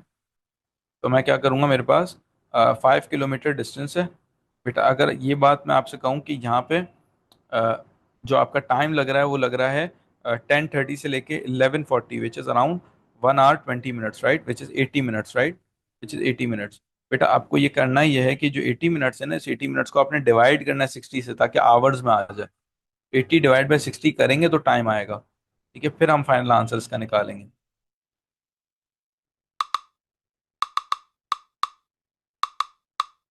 Which is 3.75। ठीक है, इस तरह मेरे पास इसकी क्या आ गई, स्पीड आ गई। ठीक है। इसी तरह अगर आपसे कहता है कि लाइब्रेरी से होम की स्पीड निकालो, तो लाइब्रेरी में 5 किलोमीटर पे है और होम पे 10, मतलब डिस्टेंस ट्रेवल किया है तो 5 किलोमीटर का।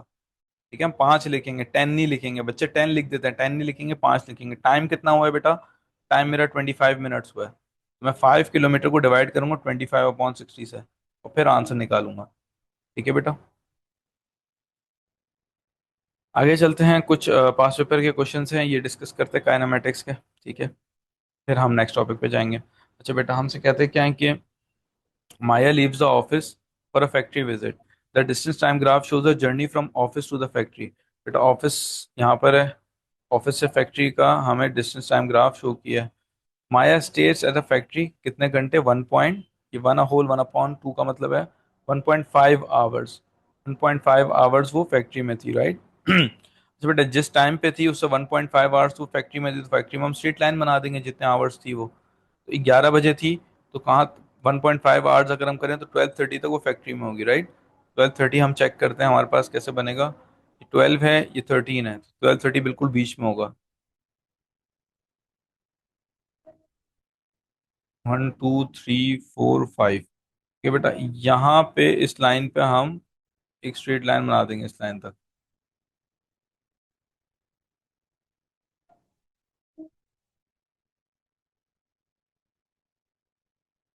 कि बेटा यहाँ तक हमने एक स्ट्रेट लाइन बना दी। ये और फैक्ट्री में ही थी, उसने बोला 1.5 आवर्स तक फैक्ट्री में थी, हमें ग्राफ कंप्लीट ही करना होगा। Yes, complete distance time graph to this information. तो कंप्लीट करने के लिए मैंने एक स्ट्रेट लाइन बना दी कि वो फैक्ट्री में थी। बेटा इसके बाद क्या कहते हैं, she then return to the office at an average speed of 35 kilometre per hour. इस स्पीड पर वापसी आई है 35 किलोमीटर पर आवर। बेटा मुझे तो स्पीड नहीं चाहिए ना, मुझे तो डिस्टेंस चाहिए, मतलब टाइम चाहिए, किस टाइम पे है ये, तभी तो मैं बना सकूंगा पॉइंट। घर तो मुझे पता है इसका यहाँ पर है, मगर वो किस टाइम पे तक आई है मुझे ये देखना होगा। बेटा उसको देखने के लिए मुझे करना क्या होगा, स्पीड का फॉर्मूला क्या होता है, speed equal to distance upon time.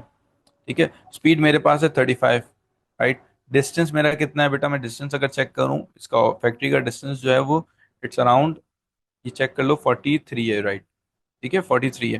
बेटा मैं लिख सकता हूँ डिस्टेंस मेरा 43 है।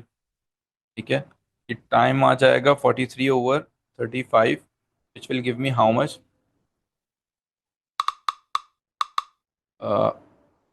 ये 1.228 कुछ करके आ रहा है, राइट।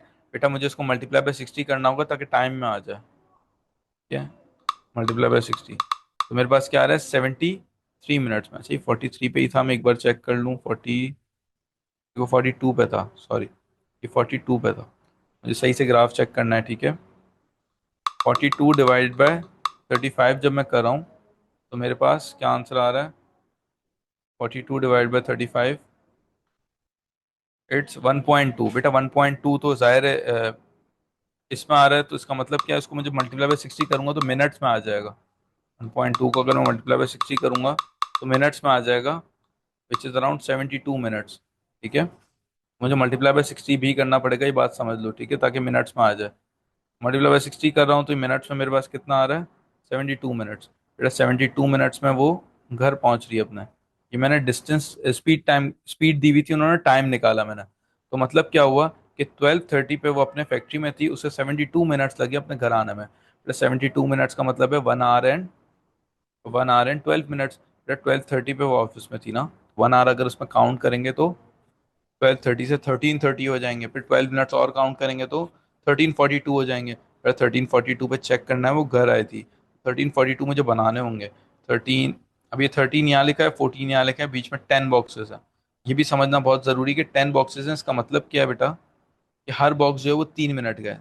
3 6, सॉरी हर बॉक्स जो है वो 6 मिनट्स का है।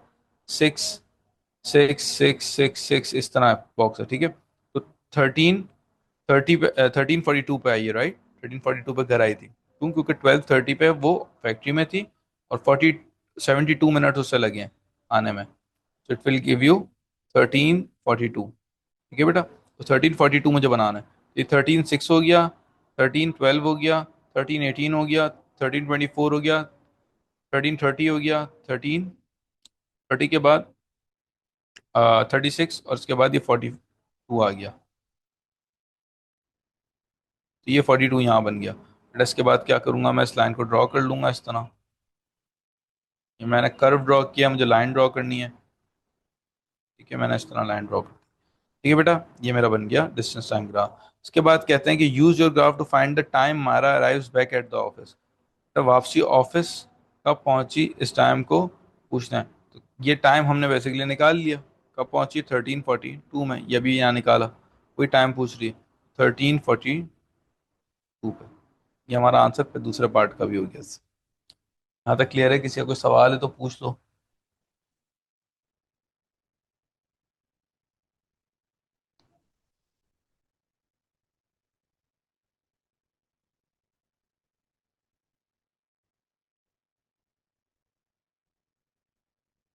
अच्छा बेटा आगे चलते हैं। Diagram show the distance time graph for the journey of the cyclist. ठीक है। The cyclist travels d metres from the home to the lake and then returns home. ठीक है। साइक्लिस्ट ट्रेवल्स डी मीटर्स तक travel किया उसने, यहाँ तक। ठीक है। From the home to the lake, ये यहाँ लेक तक, मतलब लेक इसका यहाँ पर है, right. And then returns home, वापसी घर आया है। ठीक है जी। At 8:36 the cyclist is D minus 7200, ये लिया हुआ है यहाँ पे, मीटर्स फ्रॉम होम, मतलब इतना डिस्टेंस बताया हुआ है कि ये। ठीक है। The average speed of the cyclist, the average speed of the cyclist between, the average speed of the cyclist between 8 to 8:36 is 4/5 of the average speed of the cyclist between 9:10 to 9:55। ठीक है। जो average speed उन्होंने कही है cyclist की 8 से लेके 8:36 तक, ये जो स्पीड है इसकी, ठीक है, इज मतलब equals to 4/5, 4/5 of what, this speed. ठीक है। अच्छा, अब मैं करूंगा क्या बेटा, पहले मैं स्पीड निकालूंगा इनकी। स्पीड कैसे निकालूंगा बेटा, अगर इसकी स्पीड निकालनी है तो क्या करूंगा, distance upon time. Distance time graph में स्पीड निकालने के लिए distance upon time, speed time graph के लिए अलग बताइए स्पीड निकालना। ठीक है। एक्सेलरेशन से चेक करते हैं या डिसलेरेशन से। बेटा डिस्टेंस मेरा कितना है, डिस्टेंस मेरा है 7200।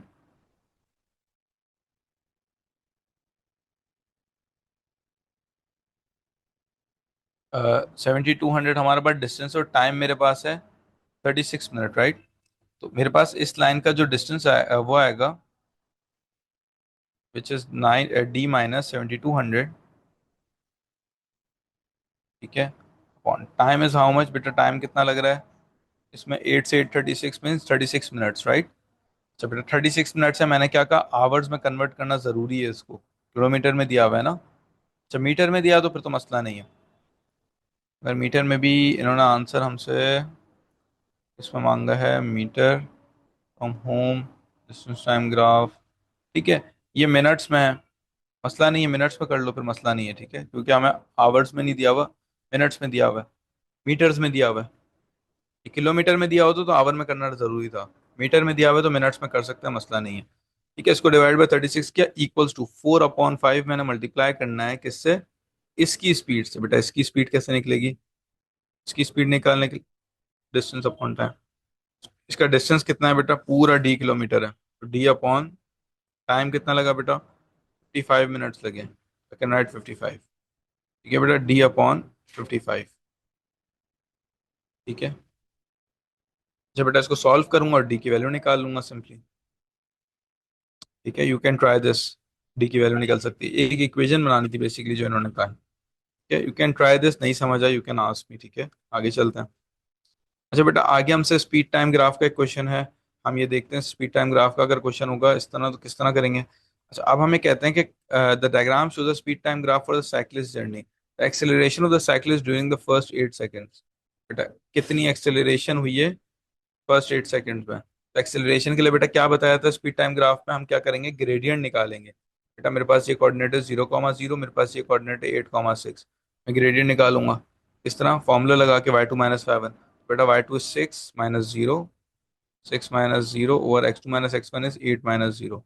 मेरे पास आंसर आएगा 6/8 विच इज 3/4, पॉइंट्स में लिखना हो तो 0.75, बेटा आंसर की जगह पे लिख देना। अच्छा बेटा आगे कहते हैं describe the motion of the cyclist between T8 से T90। T8 से T90 कांस्टेंट स्पीड थी, मैंने ये बात बताई हुई है। ठीक है, अभी पहले भी तो आपसे मोशन पूछ रहे हैं, आपने बता दिया कांस्टेंट स्पीड है। ठीक है, T8 से T90 तक उसकी स्पीड जो है वो क्या है बेटा, कांस्टेंट है। ये हमने अभी पीछे डिस्कस की थी सबसे स्टार्ट में। इसके बाद हमसे कहते हैं क्या है बेटा, हमसे कहते हैं कि आप निकालो total distance travelled by the cyclist during the journey is this. हमें टोटल डिस्टेंस दे दिया है इन्होंने, और टी की वैल्यू निकालनी है, टी की, ये टी की वैल्यू। बेटा डिस्टेंस के लिए हम क्या करते हैं, डिस्टेंस दिया है तो कुछ काम के लिए दिया होगा ना, डिस्टेंस के लिए हम क्या करते हैं, हम डिस्टेंस के लिए सारा एरिया निकालते हैं, राइट। हम या तो डायरेक्टली पूरा ट्रेपीजियम का एरिया निकालें, या फिर सेपरेटली एक ट्राइंगल, सेकंड ट्राइंगल और रेक्टेंगल का एरिया निकालें। ठीक है। अच्छा मैं इसको नेम दे देता हूँ, ये 1 है, ये 2 है, ये 3 है। ठीक है। अच्छा अगर मैं इसका एरिया निकालता हूँ, पहले मैं एरिया निकालता हूँ 1 का। ट्राइंगल के एरिया 1 का कैसे निकलेगा, एरिया निकलेगा मेरे पास 1/2 बेस इंटू हाइट, बेस मेरे पास 8 है, हाइट मेरे पास 6 है, मैं 1/2 8 इंटू 6 करूंगा तो मेरे पास आंसर आ जाएगा 24 मीटर का। ये मेरे पास 24 मीटर का एरिया आ गया। फिर इसके बाद अगर मुझे 2 का एरिया निकालना है तो रेक्टेंगल है, बेस इंटू हाइट करूंगा। सो ये मेरे पास जो बेस है वो 92, 90 - 8 इज 82, और हाइट है मेरी 6। ठीक है, 82 × 6।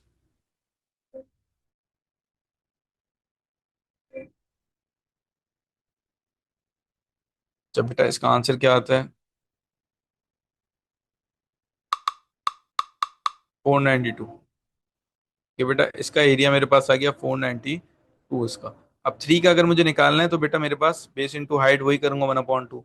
इसकी जो हाइट है वो है 6। बेस अगर मैं देखूं मेरी कितनी है बेटा, बेस मेरी होगी T - 90, ये समझना कि टोटल टी है, टोटल टी है और ये 90 है, ये माइनस हो जाएगा। तो ये वैल्यू जो आएगी वो 9 T - 90 होगी। टोटल टी में से 90 माइनस करेंगे तो ये मेरा बेस होगी। ठीक है बेटा, बेस मेरी आ गई T - 90, और ये मेरे पास जो हाइट आ गई वो 6 की आ गई। 1/2 6 इंटू T - 90। ठीक है बेटा, इसका एरिया निकालते हैं। या ये 3T माइनस, क्योंकि ये देखो कट जाएंगे ना, 2 1 2 3 ये क्या बन जाएगा, 3T - 90/3 = 270। बेटा इन सब का अगर मैं ऐड करूं तो इक्वल कर सकता हूं किससे, 558 से। इन दोनों सबको ऐड करते हैं, 24 + 492 +3T - 270। सबको इक्वल कर सकता हूँ मैं 558 से, क्योंकि डिस्टेंस है। बेटा टी की वैल्यू अब आ सकती है मेरी, टी की वैल्यू आप यहाँ निकाल लोगे। ठीक है, किस तरह, आप ये 270 को दूसरी साइड पे ले जाओ, प्लस हो जाएगा। 492 को दूसरी साइड पे ले जाओ, माइनस हो जाएगा। 24 को दूसरी साइड पे ले जाओ, माइनस हो जाएगा। इन सबको मैं दूसरी साइड पे ले जाके अलजेब्रिकली सॉल्व कर दूंगा। 558 में से मुझे प्लस करना है 270, 492 को माइनस करना है, फिर 24 को माइनस करना है। It will give me 312। 3T = 312। और टी की वैल्यू बेटा क्या आ जाएगी, मैं इसको डिवाइड करूँ अगर 3 से, विल गिव मी 104। टी की वैल्यू बेटा क्या है, 100। इसी तरह मुझे कहते हैं कि कन्वर्ट 6 मीटर पर second into kilometre per our. बेटा मीटर पर सेकेंड से किलोमीटर पर आवर में कन्वर्ट करना है, कैसे करते हैं। कोई भी मीटर पर सेकंड को किलोमीटर पर आवर से कन्वर्ट करने के लिए मुझे क्या करना होगा, मल्टीप्लाई करना होगा 18/5 से, या 360/1000 से, 1000/360 से। ठीक है, कन्वर्जेंस मैंने लिखी हुई है अपने पास। आप लोग को मैंने नहीं भेजी ना, मैं भेज दूंगा कन्वर्जेंस, वो याद कर लेना आपने कन्वर्जेंस। ठीक है, ये इसमें ये वाली कन्वर्जन भी है। अच्छा बेटा, नेक्स्ट टॉपिक हमारा आता है सेट्स एंड वेन डायग्राम। आज की क्लास का लास्ट टॉपिक है। अच्छा बेटा, सेट्स एंड वेन डायग्राम हमने पहले भी डिस्कस किया था। अ, वापसी डिस्कस करते हैं, इसके क्वेश्चंस भी देखेंगे। ये बहुत इंपॉर्टेंट टॉपिक है आपके P2 के लिए। मैंने काइनेमेटिक्स भी बोला बहुत इंपॉर्टेंट है, सेट्स एंड वेन डायग्राम भी, स्टैटिस्टिक्स के जो मैंने टॉपिक कराए वो सारे इंपॉर्टेंट है आपके। कि अब कोशिश हमारी यही है P2 के जो जो इंपॉर्टेंट टॉपिक्स हैं उनको अच्छी तरह पक्का करें। अच्छा बेटा, यहाँ पे हमें कहते हैं कि ये जो दो कोलन है, पहले कुछ सिंबल्स हम समझ लेते हैं सेट्स एंड वेन डायग्राम के। जैसे एक कोलन होते हैं उसको बोलते हैं सच डेट। ठीक है, सच डेट कहा जाता है। ये इक्वल्स टू भी कह सकते हो आप। इसी तरह ये वाला जो सेट है, ये एक बेसिकली साइन होता है जिसको कहते हैं यूनिवर्सल सेट। बेसिकली क्या होता है, ये टोटल सेट होता है। ये क्या होता है, टोटल सेट। मतलब इस सेट के अलावा कोई आंसर नहीं होगा। टोटल सेट होता है, इसके अंदर ही सारे आंसर होंगे, इसके अलावा कोई आंसर नहीं हो सकता। इसके अंदर से आंसर निकलते हैं सारे, जो भी हम आंसर लिखते हैं ना वो इसके अंदर से निकलते हैं। ठीक है बेटा, आगे चलते हैं। फिर ये ए के ऊपर जो कॉमा बना हुआ था उसका मतलब है ए कॉम्प्लीमेंट। ए कॉम्प्लीमेंट का बेटा मतलब ये है कि सारी चीजें मगर ए के अलावा, मतलब ए के जो सेट के अंदर जो चीजें होंगी ना वो नहीं होनी चाहिए। ए कॉम्प्लीमेंट के अंदर बाकी सारी चीजें होनी चाहिए, अगर सारी चीजें भी सेट, इस सेट के अंदर से। इस सेट के अलावा तो कोई वैल्यू ही नहीं होती। अभी कुछ क्वेश्चंस करेंगे तो समझ आ जाएगी। इसी तरह number of values of A, n A का मतलब है मुझे नंबर्स काउंट करके बताने, एलिमेंट्स नहीं बताने। ठीक है, एलिमेंट्स को काउंट करके बताना है। अभी शायद ये सारी चीजें जब आप वापसी मुड़ के देखो, जब हम क्वेश्चंस करें कि इस सिंबल का मतलब क्या है, इस सिंबल का मतलब क्या है, ठीक है, तब जाके समझ आएगी, एक आध क्वेश्चन करेंगे तो। इसके बाद बेटा ये वाले सिंबल का मतलब क्या है, इसका मतलब होता है इंटरसेक्शन, इसका मतलब है कॉमन। जब ये साइन बनी हुई है, मैं कॉमन निकालना है। बेटा बच्चे कंफ्यूज हो जाते हैं इन दोनों साइंस में। ये हमेशा बना होता है और आगे कुछ ना कुछ सेट लिखा हुआ होता है ब्रैकेट के अंदर। ये जब ही बना हुआ होता है जब आपके पास आ, अलग से सेट दिया होता है, सेट के बीच में लिखे हुए होते हैं, ए और बी के बीच में, जैसे फॉर एग्जांपल लिखा हुआ है। ये हमेशा किसी के बीच में नहीं लिखा हुआ होगा ये वाला एन, ये हमेशा सबसे शुरू में लिखा हुआ होगा। इसका मतलब होता है नंबर ऑफ एलिमेंट्स, और इसका मतलब होता है कॉमन निकालना।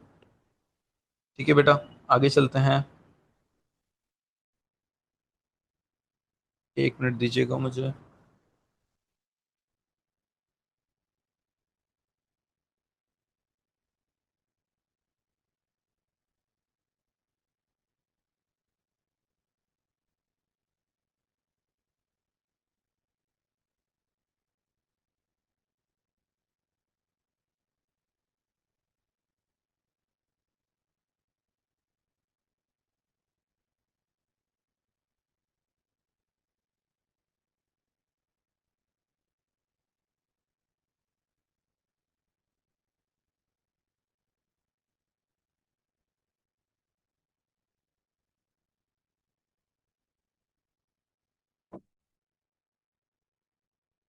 1 मिनट दीजिएगा, चलते हैं वहाँ के। ओके जी, सॉरी। जी, तो हम कहाँ थे बेटा? इसके बाद आता है हमारे पास ये सेट। ये सेट हमें क्या कहता है? ये वाली साइन हमें बेटा, ये वाली सिंबल की साइन हमें ये कहती है कि यूनियन, यूनियन मतलब सारी चीजें, दोनों सेट को मिला दो, कंबाइन कर दो। इसके बाद बेटा ये वाली साइन एम्प्टी सेट के लिए यूज होती है, जिस सेट के अंदर कुछ भी नहीं होता, नल सेट भी कहते हैं हम इसे। इसके बाद बेटा ये वाली साइन यूज होती है बिलोंग्स टू। ये वाली साइन और ये वाली साइन डिफरेंट है बेटा। इसका मतलब टोटल सेट है, ये तो बिलोंग्स टू या इसको इक्वल्स टू भी कह सकते हैं। और अगर ये कट हुई हुई है साइन तो उसका मतलब है does not equals to, does not belongs to. अच्छा बेटा, ये होता है सबसेट की साइन, और ये नॉट अ सबसेट। सबसेट नहीं है, सबसेट का मतलब होता है एक सेट के अंदर दूसरा सेट। ठीक है, ये साइंस आपने याद रखनी है, या क्वेश्चंस करते करते समझ आ जाएंगी, याद हो जाएंगी, मसला नहीं है। मगर सेट्स एंड वेन डायग्राम बहुत इंपॉर्टेंट है P2 के लिए, तो अपना अच्छी तरीके से करना है। ठीक है, आगे चलते हैं। चलो बेटा, एक एग्जाम्पल क्वेश्चन है यहाँ पे। इसमें हमें कहता है कि ये वाला जो सेट, अब इसका मतलब क्या, ये टोटल सेट है बेटा। इसका मतलब क्या है? Total set. इसके अलावा कोई भी हम क्वेश्चन करेंगे ना, इसके अलावा आंसर्स नहीं होंगे। तो all the teachers 1 till 10। 1 till 10 का मतलब है 1 से लेके 10 तक सारे नंबर्स। इस सेट मतलब जो भी आंसर्स आगे नीचे आएंगे ना, वो 1 से 10 के बीच में आने चाहिए। सही है? जो एलिमेंट्स होंगे वो 1 से 10 के बीच में होंगे, उसके अलावा नहीं होंगे। बेटा अब आपसे कहता है कि ए जो है, x belongs to x is even numbers. Equals to भी कह सकते हो, इवन नंबर्स है। बेटा इवन नंबर्स 1 से 10, क्योंकि इवन नंबर्स तो बहुत सारे होते हैं। बेटा हमें इस सेट के अंदर से लिखना है, तो 1 से 10 के बीच में हमारे इवन नंबर्स कौन कौन से हैं बेटा? 2, 4, 6, 8 और 10। ये मेरा ए का सेट हो गया बेटा। ठीक है। इसी तरह ऑड नंबर्स बोलते हैं बी को। बेटा बी के ऑड नंबर्स तो बहुत सारे हो सकते हैं, मगर हम कौन कौन से लिखेंगे? जो 1 से 10 के बीच में है, क्योंकि हमारा सेट 1 से 10 के बीच में है ना, इस वजह से टोटल सेट 1 से 10 के बीच में। इसी तरह प्राइम नंबर्स। प्राइम नंबर्स कौन कौन से होते हैं? जो अपने टेबल में आते हैं, और एक तो अपने टेबल में आते हैं और 1 के टेबल में आते हैं। तो 1 से 10 के बीच में प्राइम नंबर्स हमारे कौन कौन से हैं? हमारे हो जाएंगे 2, 3। उसके बाद 2, 3 के बाद हमारा प्राइम नंबर दूसरा है 5। 4 नहीं है प्राइम नंबर, क्यों? क्योंकि 2 के टेबल में आता है। इसके बाद 7, और 9 भी नहीं है, क्योंकि 9 3 के टेबल में भी आता है। प्राइम नंबर्स हो गए। बेटा एलिमेंट्स पूछ रहा है, and the elements in A. The elements ये रहे, ए के मैंने लिखे हैं, मैं यहाँ कॉपी कर देता हूँ, वहाँ ऊपर लिखे थे यहाँ लिख देता हूँ, 2, 4, 6, 8, 10। ये एलिमेंट्स लिख दिए मैंने सारे। एलिमेंट्स पूछे थे। इस तरह यहाँ एन लिखा है, मतलब मुझे एलिमेंट्स काउंट करके लिखने हैं बी के। बेटा एलिमेंट्स काउंट करके, तो एलिमेंट्स बी के ये सारे एलिमेंट्स है ना, इनको डायरेक्टली नहीं लिखना है, इनको काउंट, क्योंकि एन की वजह से मुझे काउंट करना है, 1, 2, 3, 4 और 5 काउंट करना है, और फिर लिखना है उसको। ठीक है बेटा। इसी तरह अगर हम बात करें एलिमेंट्स ऑफ ए, ये एन तो नहीं लिखा हुआ ना, अब एलिमेंट्स पूछ रहे हैं हमसे, तो ए कॉम्प्लीमेंट। बेटा ए कॉम्प्लीमेंट का मतलब है ए के अलावा। पहले मैं एलिमेंट्स, ए के अलावा वाले कौन कौन से एलिमेंट्स होंगे बेटा, जो ए में नहीं आ रहे।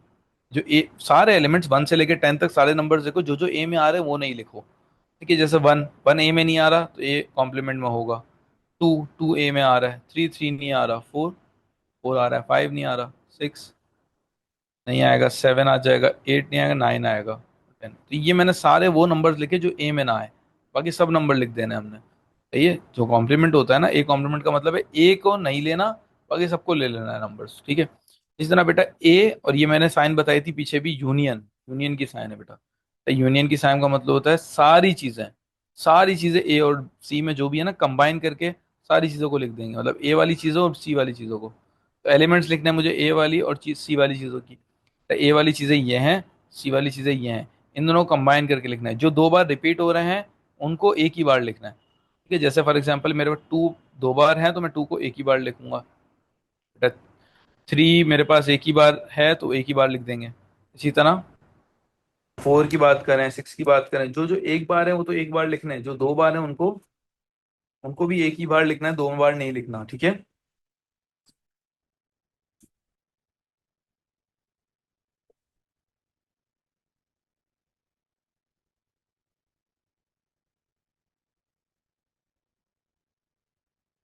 ये बेटा तो यहाँ टू लिख दिया मैंने। उसके बाद मैंने लिखना है क्या? टू के बाद मैंने लिखना है थ्री, फोर, फिर ए और सी में फाइव आ रहा है, फाइव आ रहा है, सिक्स भी आ रहा है, सेवन भी आ रहा है, एट भी आ रहा है, टेन नहीं आ रहा। फाइव, सिक्स, सेवन, एट और नाइन नहीं आ रहा, टेन आ रहा है। ठीक है, किसी एक में भी होगा, लिखना जरूरी है। इसके बाद बेटा यहाँ एन आ गया, इसका मतलब क्या है कि मुझे ए और सी के बीच में ये वाला एन क्या है, ये देखो ये बीच वाला एन है, ये इंटरसेक्शन वाला है, कॉमन वाला।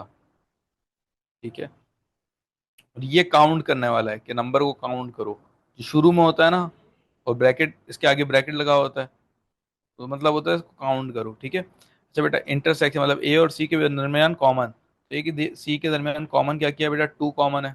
और मेरे पास क्या कॉमन है? और मेरे पास कुछ भी कॉमन नहीं है, टू कॉमन है, तो मैं क्या यहाँ टू लिखूंगा बेटा? यहाँ टू नहीं लिखूंगा। एलिमेंट्स नहीं लिखना मुझे, यहाँ काउंट करके लिखना है, मतलब एलिमेंट टू है ना, एक एलिमेंट है, मतलब मैं सिर्फ वन लिखूंगा, यहाँ पर काउंट करके मुझे लिखना है। ठीक है बेटा। एलिमेंट्स में क्या करते हैं हम? एलिमेंट्स में हम ब्रैकेट में लिखते हैं हमेशा एलिमेंट्स। अच्छा बेटा, यहाँ पे हमें क्या करना है? ए और ये इंटरसेक्शन, बेटा इंटरसेक्शन का मतलब क्या है? कॉमन। बेटा मुझे कॉमन निकालना है ए और बी कॉम्प्लीमेंट का। बेटा बी कॉम्प्लीमेंट का मतलब क्या है?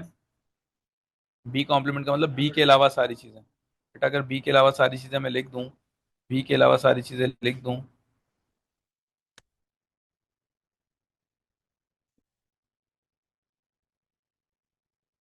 बी के अलावा सारी चीजें लिख दूं, तो बी बी की जो भी एलिमेंट्स हैं उनके अलावा मेरे पास क्या क्या होंगे बेटा?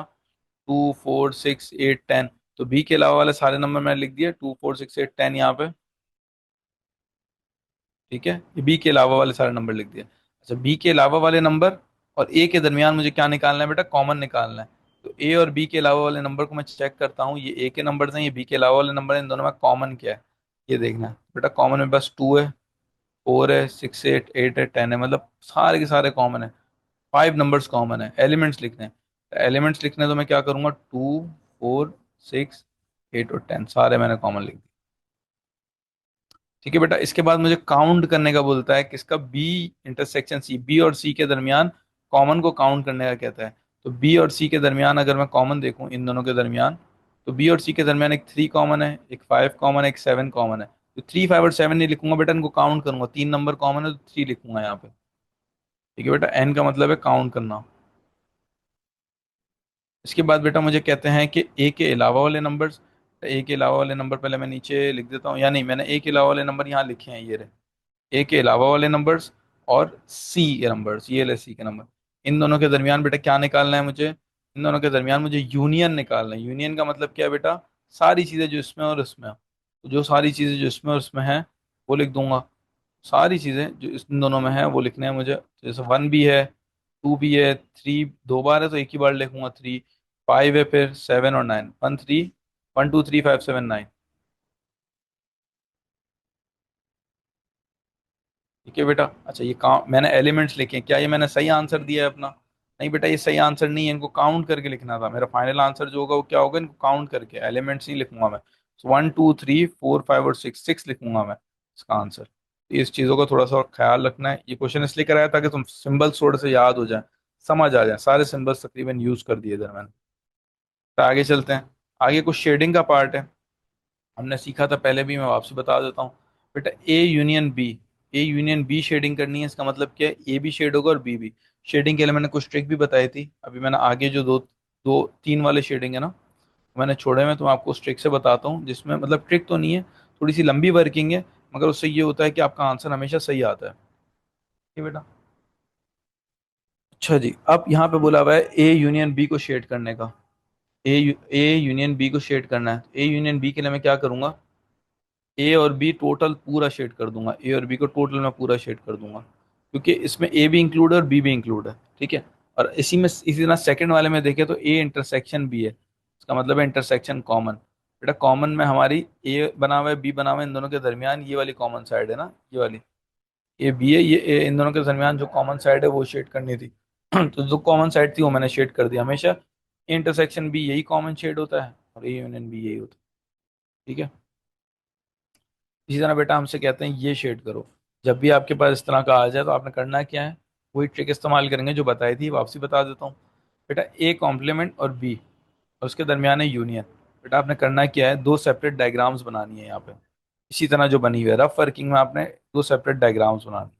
अच्छा, दो सेपरेट डायग्राम बनाने के बाद ये एक बनाई और ये दूसरी बना दी। बेटा दो सेपरेट डायग्राम बनाने के बाद एक पे ये शेड करो, एक के अलावा, एक के अलावा सबको शेड कर दो आप, पहला वाले को एक के अलावा सबको शेड कर दिया मैंने, ठीक है जी।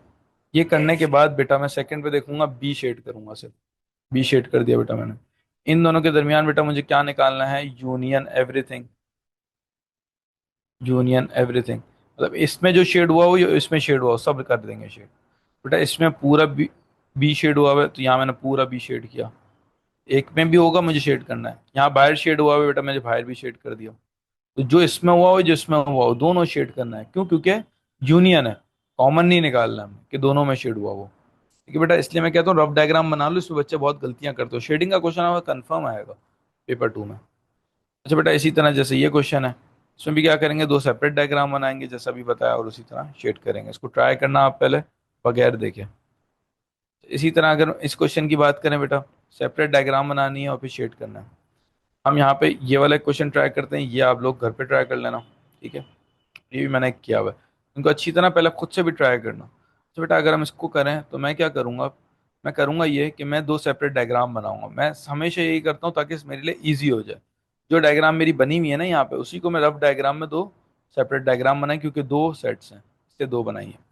अच्छा बेटा एक में मुझे सिर्फ ए बोला हुआ है तो ए शेड कर दिया मैंने, एक में मुझे बी के अलावा बोला हुआ है तो मैं बी को नहीं करूंगा, बाकी सबको शेड कर दूंगा, पूरे सेट को शेड कर दूंगा, बस बी को नहीं करूंगा। अच्छा बेटा इन दोनों के दरमियान बेटा क्या है, कॉमन है, इन दोनों के दरमियान इंटरसेक्शन है। बेटा इन दोनों का मैं क्या निकालूंगा, कॉमन निकालूंगा। इन दोनों का कॉमन क्या है, कौन सा हिस्सा है, देखो इधर बाहर है और इधर बाहर नहीं है, कॉमन नहीं आ रहा। इधर देखो इन दोनों में अगर बिल्कुल फोकस से देखोगे ना तो ये वाली साइड जो है ये दोनों जगह शेड है, ये बीच वाली भी देखो एक जगह है और एक जगह नहीं है, हमें तो कॉमन निकालना है जो दोनों में हो, बीच वाली भी नहीं होगी, सिर्फ ये वाली साइड शेड होगी। मैं क्या करूंगा बेटा, सिर्फ ये वाली साइड शेड कर दूंगा, ठीक है बेटा। तो ये आपने इस तरीके से शेड करना है, इसको आप एक बार ट्राई करना घर पे, इसका सेकंड पार्ट, ठीक है। कुछ पास पेपर क्वेश्चंस भी वो भी ट्राई करना, क्लियर हो जाएगी, ये भी ट्राई करना। आगे चलते हैं बेटा, अब ये दो तीन वाले सेट्स हैं, इनको मैं एक कराऊंगा, एक आपने घर पे ट्राई करना है, ठीक है। अच्छा बेटा एक मुझे सेट कहता है ये, मैं क्या करूंगा, रफ डायग्राम बनाऊंगा और यहाँ तीन सेट्स हैं, मैं दो में भी कर सकता हूँ, मसला नहीं है। अच्छा करूंगा क्या बेटा, एक रफ डायग्राम मैंने यहाँ बनाई, एक रफ डायग्राम मैंने यहाँ बनाई, एक में मैंने क्या किया, सेम टू सेम बनाना है बेटा डायग्राम, वरना कंफ्यूज हो जाओगे, ये जो बनी हुई है ना उसी तरीके से बनाना आपने, सही है। कोई बच्चा ऐसा नहीं बना दे कि भाई यूं बना के यूं बना दिया। अब ये देखो इस दोनों में डिफरेंस है, जैसे बनी हुई है वैसे ही बनाओगे तो आसानी रहेगी आप लोग के लिए, ना घूमता रहेगा सर कि क्या कर दिया हमने, ठीक है जी।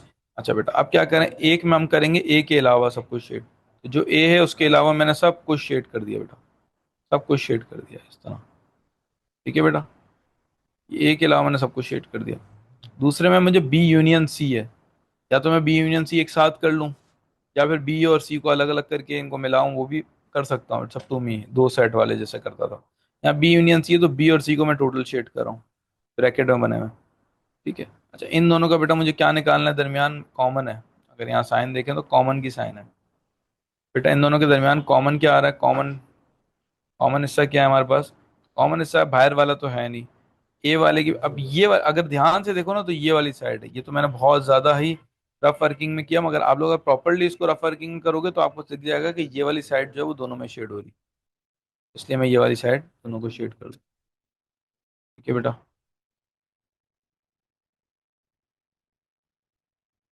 ये मेरी जो साइड है ये दोनों में शेड, तो रफ वर्किंग से ही आसान हो जाती है, do give it a try at home. कि इसका भी ट्राई करना। आगे चलते हैं, कुछ पास्ट पेपर के क्वेश्चंस हैं। अ, हमें कहता है कि write down n elements of A, write down elements of A, elements लिखने हैं। हमें क्वेश्चन बोल रहा है टोटल सेट जो है हमारा 1 से 15 तक है। ए के एलिमेंट्स, ए हमें कहता है क्या है बेटा, 3 का मल्टीपल है, मतलब 3 का टेबल है। मैं एलिमेंट्स लिखता हूँ 3 के टेबल, 15 तक जाना है, उससे आगे नहीं जाना। 3, 6, 9, 12 और 15, इसके आगे क्यों नहीं जाना, क्योंकि हमारा सेट खत्म हो गया, 15 के आगे हमारा सेट नहीं है। ये एलिमेंट्स हो गया हमारा। बेटा एलिमेंट्स जब भी लिखोगे ब्रैकेट के अंदर लिखना है आपने। ठीक है बेटा, आगे चलते हैं। उसके बाद कहते हैं कंप्लीट द वेन डायग्राम। बेटा ये जो चीज़ें दी हुई हैं इसको वेन डायग्राम के अंदर करनी है, जो हमने पीछे नहीं की है। ये तो अभी आपकी क्लियर हो जाएंगी ये भी। तो बेटा वेन डायग्राम के अंदर अगर हमने लिखनी है, मैं बी के भी फिर एलिमेंट्स लिख देता हूँ। बी के मेरे एलिमेंट्स कौन कौन से होंगे, 1। अच्छा, ये समझ लो फैक्टर ऑफ 30 बोला। बेटा फैक्टर ऑफ 30 का मतलब है वो चीज़ें जो 30 के, वो नंबर जिनके टेबल में 30 आता हो, वो सारे नंबर जिनके टेबल में 30 आता हो। या ये सोच लो कि वो नंबर जिसको मैं डिवाइड करूँ 30 से, तो मेरा आंसर जो है वो इंटीजर वैल्यू है, पॉइंट्स में ना है, फ्रैक्शन में ना है, पॉइंट्स में ना है, फ्रैक्शन में ना है, इंटीजर वैल्यू है, होल नंबर है। ठीक है बेटा, तो 30 को अगर मैं 1 से डिवाइड करूंगा तो 30 आएगा, तो 1 इसका फैक्टर है। 30 को 2 से डिवाइड करूंगा तो 15 आएगा, 2 फैक्टर है। 30 को 3 से करूंगा तो 10 आएगा, तो 3 फैक्टर है। सही है, या 3 के टेबल में 30 आता है, इस तरह भी सोच सकते हो। जब 30 को डिवाइड बाय 4 करूंगा तो बेटा पॉइंट्स में आ सकता है आंसर 7.5। 30 को डिवाइड बाय 5 करूंगा तो 6 आएगा। 30 को डिवाइड बाय 6 करूंगा तो भी 5 आएगा, ये भी मैं लिख सकता हूँ। 7, 8, 7 के टेबल में भी नहीं, 8 के टेबल में भी नहीं आता, 9 के टेबल में भी नहीं, 10 के टेबल में 30 आता है, 15 के टेबल में फिर आता है, फिर 30 के टेबल में 30 आता है। ये सारे फैक्टर्स मैंने ए और बी के लिख दिए। ठीक है बेटा। अच्छा, सबसे पहले आपने क्या करना है, हमेशा जब भी आपको वेन डायग्राम फिल करना है, आपने इन दोनों में कॉमन देखना है, ए और बी में। बेटा कॉमन कौन कौन से एलिमेंट्स हैं, कॉमन कौन कौन से एलिमेंट्स हैं हमें ये देखने होंगे। ए और बी में ये 3 कॉमन है, 6 कॉमन है और 15 कॉमन है। ठीक है, तो 3, 6 और 15 पहले मैं यहाँ लिख देता हूँ, और इनमें से 3, 6, 15 काट दो। ठीक है, जो बच जाएंगे ना बेटा, वो आपने बी को बी के अंदर लिखना है और ए को ए के अंदर लिखना है। तो 1, 2, 10 और 30, 1, 2, 10, 30। यहाँ पे बी को बी के अंदर लिखेंगे 9 और 12। ठीक है बेटा, यहाँ तक मैंने कर लिया। इसके बाद मुझे कहते हैं क्या है, मुझे कहते हैं एक्स इज इक्वल, ये साइन किसकी है बेटा, इक्वल की साइन है। एस किसके इक्वल है, ए यूनियन बी, इंटरसेक्शन, बेटा कॉमा लगा हुआ है, इंटरसेक्शन ही, सॉरी कॉमा लगा हुआ है, कॉम्प्लीमेंट। ठीक है, तो ए यूनियन बी, बेटा ए यूनियन बी पहले देखते हैं, कॉम्प्लीमेंट को छोड़ के ए यूनियन बी का मतलब क्या होगा बेटा। ए यूनियन बी का मतलब है ये सारी चीज है, पूरा ए और बी। शेडिंग नहीं करते, अभी शेडिंग सीख के, ए यूनियन बी में क्या शेडिंग करेंगे, ये सब, ये सारी वैल्यूज मांग रहे हैं। बेटा उसके अलावा पूछिए, इसके अलावा मतलब ये शेड हुआ है उसको हटा के क्या रह गया, ये बाहर वाली साइड, इनकी वैल्यूज मांग रहे हैं। अच्छा देखो, अभी हमने वेन डायग्राम कंप्लीट नहीं की थी, हमें याद आ गया।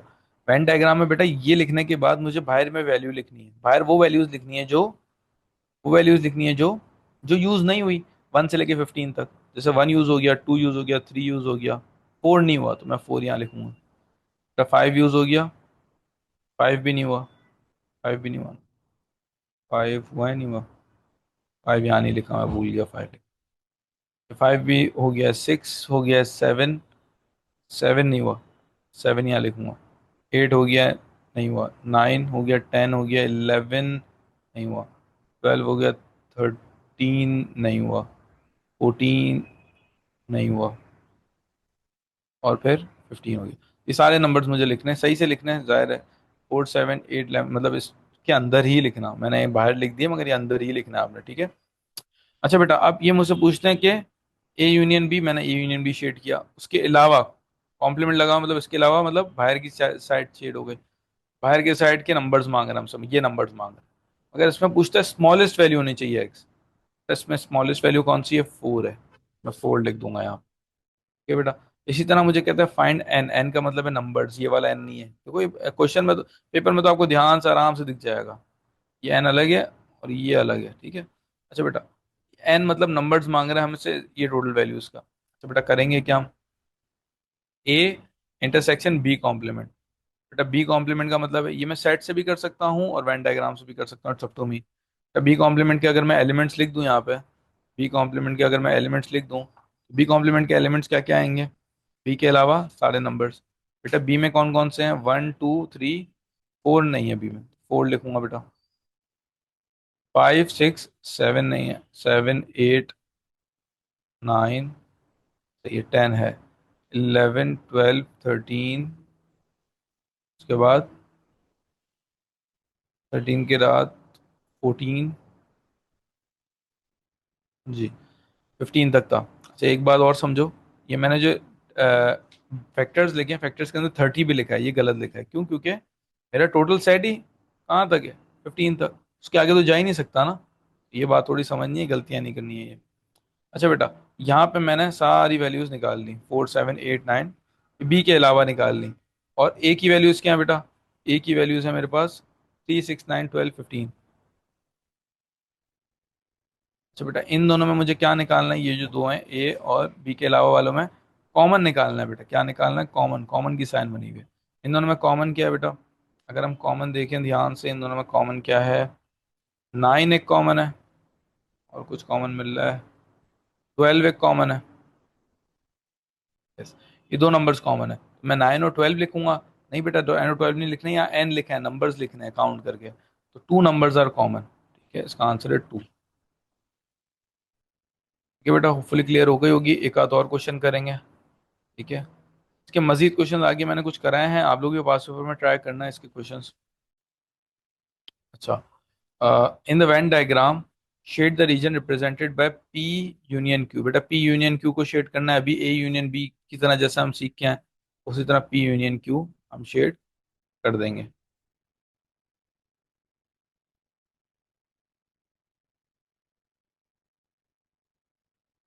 अच्छा बेटा, नेक्स्ट पार्ट हमें क्या कहता है?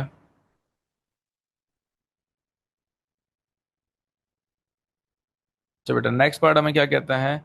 नेक्स्ट पार्ट में देखो, जो शेड हुआ है उसका बताना है। अब इस पर थोड़ा सा अगर हम गैस करें, गैस इस तरह कर, अच्छा जो भी लिखेंगे ना आंसर उसको चेक भी करेंगे। अच्छा जो गैस करें वो किस तरह गैस करें कि ये चीज शेड नहीं हुई भी, जो इनका दोनों का हुआ है, इन दोनों का कॉमन है, मतलब इन दोनों कॉमन क्या आएगा? एक्स इंटरसेक्शन वाई, राइट, यही कॉमन होगा ना इन दोनों का। अब ये शेड नहीं हुआ हुआ, इसका मतलब क्या है बेटा? इन दोनों के ऊपर मैं कॉम्प्लीमेंट लगा दूं, बस हो गया ये आंसर। ठीक है, तो थोड़ा सा सोचना होता है इस चीज़ में। इसका एक और क्वेश्चन था आगे, आई थिंक सो ये वाला ट्राई करना, फिर मुझे बताना, नहीं होगा तो मैं बताऊंगा, ठीक है। ये वाला जो सेट नोटेशन खुद लिखना होता है, आंसर की जगह पे लिखना है मगर। अच्छा बेटा, ये सेट का क्वेश्चन है अगेन। ये आपको मैंने इस तरह पीछे जो कराया है, इसी तरीके से आपको पूरा सेट बनाना है और उसका आंसर लिखना है। एक बार ये ट्राई करना, हम आगे वाला क्वेश्चन देखते हैं, मगर ये ट्राई ज़रूर करना और मुझे बताना। एक ये वाला और एक ये वाला, ये दोनों ट्राई करना। मैं ये वाला करा रहा हूँ आप लोगों को। अच्छा बेटा, अगर ये वाले क्वेश्चन करेंगे हम, इसके अंदर हमें बोलते हैं कि वैन डायग्राम कंप्लीट करना है। बेटा हमेशा याद रखो, जब भी आपको वैन डायग्राम कंप्लीट करने का बोलते हैं, तीन है, तीन के लिए आपने ये वाली चीज पहले कंप्लीट करनी है। और दो है, जैसे यहाँ दो है, तो पहले ये वाली चीज जो कॉमन है, दो में कॉमन है, सबसे पहले यहाँ पे क्या करेंगे हम? तीन में जो कॉमन है वो कंप्लीट करेंगे, फिर इसके बाद जो दो दो वाले बचेंगे ना उनको कंप्लीट करेंगे। तो आपके लिए आसानी रहेगी, ये बात याद रखना। हमेशा पहले तीन वाले कॉमन कंप्लीट करो, फिर दो वाले, फिर ये जो बाहर वाले हैं ना ये। अच्छा बेटा, एक और बात आपने याद रखनी है, जो ओनली के साथ लिखे हुए हैं, ओनली के साथ, जो ओनली के साथ लिखे होते हैं ना, तो मतलब क्या होता है, चलो अभी हम आगे जाके डिस्कस करते हैं कि उसका मतलब क्या होता है जो ओनली के साथ लिखे होते हैं। अच्छा, आप क्वेश्चन थोड़ा सा रीड करते हैं। In a sports club of 40 members, 22 members run, ठीक है, 22 मेंबर्स आर के लिए दिया है, ठीक है बेटा। आगे 24 साइकिल के लिए दिए हुए हमें, सी के लिए, 14 सेल के लिए दिए हुए एस, ठीक है। इसके बाद हमें कहता है three cycle and sail but do not run, ठीक है, थ्री हमें दो साइकिल और रन के लिए दिए हमें, बट डू नॉट रन के लिए दिया हमें, ठीक है। Nine run and cycle but do not sail, ठीक है, five run and sail but do not cycle, ठीक है, सिक्स रन ओनली, ठीक है। अब ये सिक्स रन ओनली लिखा हुआ है ना, तो इसका मतलब क्या है? जो ओनली वाली वैल्यू है ना, मतलब ये सिक्स यहाँ लिख सकता हूँ मैं डायरेक्टली। बाकी लिख सकता हूँ? नहीं बेटा, बाकी नहीं लिख सकता मैं, क्योंकि बाकी वाले जो है कोई भी ओनली के साथ नहीं, कोई भी ओनली के साथ नहीं। उसके लिए मुझे क्या करना होगा? सबसे पहले तो मुझे ये निकालनी होगी, तीनों के लिए मुझे कोई वैल्यू नहीं दी, अगर दी भी होती तो मैं यहाँ लिख देता। तीनों के लिए जब मुझे कोई वैल्यू नहीं दी हुई, तो मैं क्या करूंगा? यहाँ एक्स लिख दूंगा जब नहीं दी हुई, ठीक है। अच्छा, अब मुझे यहाँ दिया हुआ है three cycle, cycle and sail but do not run. अब यहाँ पे तो बड़ा आसान कर दिया कि उन्होंने बोल दिया एस सी एंड एस के लिए, सी और एस का मुझे कॉमन दिया हुआ है, बट डू नॉट रन, ये थ्री दिया हुआ है। अच्छा, अब होता क्या है, कभी कभी क्वेश्चन में मैं आपको बता देता हूँ कि होता क्या है, कुछ क्वेश्चन आप लोग देखोगे पास पेपर से ट्राई करोगे, उसमें ये होता है कि आपको ये बट डो नॉट रन की वैल्यू नहीं दे दे, बस 3 साइकिल्स एंड सेल, अगर ये लिखा होता, बट डो नॉट रन नहीं लिखा होता, मैं अगर इसको काट दूं, अगर मैं इसको काट दूं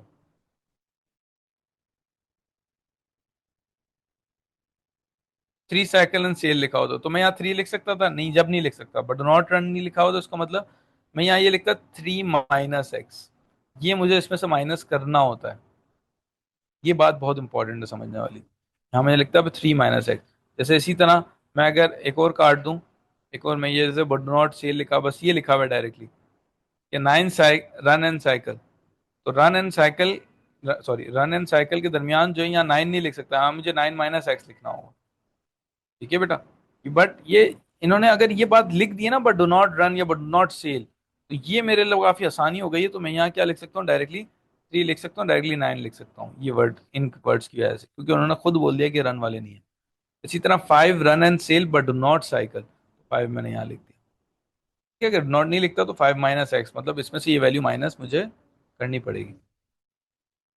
अच्छा बेटा, इसके बाद 22 मेंबर्स जो हैं वो आर के हैं। अब ये 22 मेंबर्स आर के हैं, रन ओनली के हैं, ये टोटल टोटल 22 है। इसमें से ये जो 6 है ना, ये वाले सिर्फ 6 हैं, ओनली वाले, यहाँ ओनली लिखा हुआ है। तो यहाँ मैं 22 क्यों नहीं लिख सकता, यहाँ 22 इसलिए नहीं सकता, 22 के साथ ओनली नहीं लिखा हुआ था बेटा, ओनली लिखा हुआ है तो इसका मतलब क्या है, ये सिर्फ इसके लिए है। अच्छा, ये जो 22 लिखे हुए हैं ये पूरे के लिए हैं, इससे मैं एक्स की वैल्यू निकाल सकता हूँ बेटा। 22 से मैं एक्स की वैल्यू निकाल सकता हूँ कि 6 + 5 + 9 + x जो है ना, किसके इक्वल है, 22 के इक्वल है। ये पूरा जो सर्कल है ना, ये 22 का है। एक्स की वैल्यू निकालूंगा मैं, एक्स की, मैं एक्स की वैल्यू निकालूंगा तो 14 20, एक्स की वैल्यू मेरी 2 आ रही है।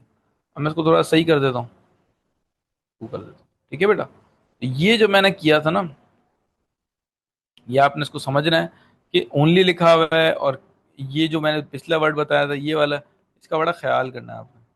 अच्छा बेटा, जैसे एस है, अब एस की वैल्यू मुझे क्या दी हुई है, 14 दी हुई है, तो मैं ओनली नहीं लिखा हुआ ना बेटा, अगर ओनली लिखा होता तो मैं यहाँ 14 लिख सकता था, ओनली नहीं लिखा हुआ तो 14 में से ये सब माइनस करना होगा मुझे। 14 में से 5 2 और 3 माइनस करना होगा। 14 में से जब 5 2 और 3 माइनस करूंगा तो मेरे पास बचेगा 14 - 5, 9 - 2 7 -3 4, 4 बचेगा। इसी तरह मुझे अगर साइकिल की मैं बात करूँ 24 है, 24 डायरेक्ट नहीं लिख सकता क्योंकि ओनली नहीं लिखा हुआ बेटा, ओनली का वर्ड लिखा हुआ नहीं है। इस वजह से मुझे 24 में से पहले मुझे 9 2 और 3 सब माइनस करना पड़ेगा। 9 5 14 होता है, 24 में से 14 माइनस करेंगे तो 10 बाकी। ठीक है बेटा, इन सबको ऐड करो, अगर ये 40 बन जाए, वेल एंड गुड हो जाएगा। क्लियर है, ये शायद 40 नहीं भी बने, क्यों, क्योंकि मेरे पास कुछ ऐसे मेंबर्स भी होंगे जो नहीं, कुछ भी नहीं करते इन तीनों में से, वो बाहर भी लिखने होंगे, मतलब इन सबको ऐड करो तो चेक करो कितना बन रहा है। अगर कम बन रहा है इसका मतलब ये कि एक आध मेंबर मेरा यहाँ आएगा। तो ये इनको अगर ऐड करें, 10 + 9 19 + 6 25 +5 30 +5 2 और 3 35 +4 39, जैसे 39 बन रहा है। यहाँ एक वैल्यू मेरी बाहर भी आएगी, फिर मेरी वेन डायग्राम कंप्लीट होगी। तो बेटा नीचे वाला क्वेश्चन आप लोगों ने खुद ट्राई करना है, और चलो ये भी एक क्वेश्चन आप लोग ट्राई करना, फिर मुझे बताना, कुछ ना समझ आए तो मुझसे पूछना। Sets and Venn diagram, kinematics, statistics, जो जो चीज़ें कराई हैं आज की क्लास में, पास पेपर से बहुत अच्छी तरह पक्का करना है उसको। मैं वही चैप्टर्स करा रहा हूँ जो P2 में बहुत ज़्यादा इंपॉर्टेंट है, और ये टेस्ट होंगे। ये ज़रूरी नहीं है बहुत ज़्यादा मार्क्स के टेस्ट हों, ये भी ज़रूरी नहीं है बहुत कम मार्क्स के टेस्ट हों, मगर टेस्ट ज़रूर हों। कम के भी हो सकते हैं, ज़्यादा के भी हो सकते हैं, आपके नसीब हैं। पर ये चैप्टर जो मैंने बताए हैं वो बहुत ज़्यादा इंपॉर्टेंट है और टेस्ट होने हैं। ठीक है, तो P1 में टेस्ट नहीं हुए हैं, और इनके बगैर पेपर मैथ्स का मुश्किल है। बस आजकल ये भी हो गया ना, पेपर 2 का पैटर्न चेंज हो गया, 100 मार्क्स का भी हो गया, 100 मार्क्स तो पहले भी था, और वो शॉर्ट शॉर्ट क्वेश्चन देना उन्होंने शुरू शुरू कर दिया। जैसे हम ये पूरे पूरे इतने बड़े बड़े पार्ट्स करते हैं, ये तो फिर भी छोटा है। हमने एक आध क्वेश्चन पीछे स्टेटिस्टिक्स का किया था, जैसे ये वाला क्वेश्चन है। अब ये है आई थिंक 1 2 3 4 5 और 6, ये भी 6 छोटा ही है। बट जैसे 12 12 मार्क्स के क्वेश्चन आते हैं ना, तो वो देना एग्जामिनर ने खत्म कर दिया 2025 के ऑनवर्ड्स। वो छोटे इतने बड़े क्वेश्चन नहीं देगा, 10 10 12 12 मार्क्स। वो एक अगर सर्टेन टॉपिक का क्वेश्चन देता है तो फिर वो 4 5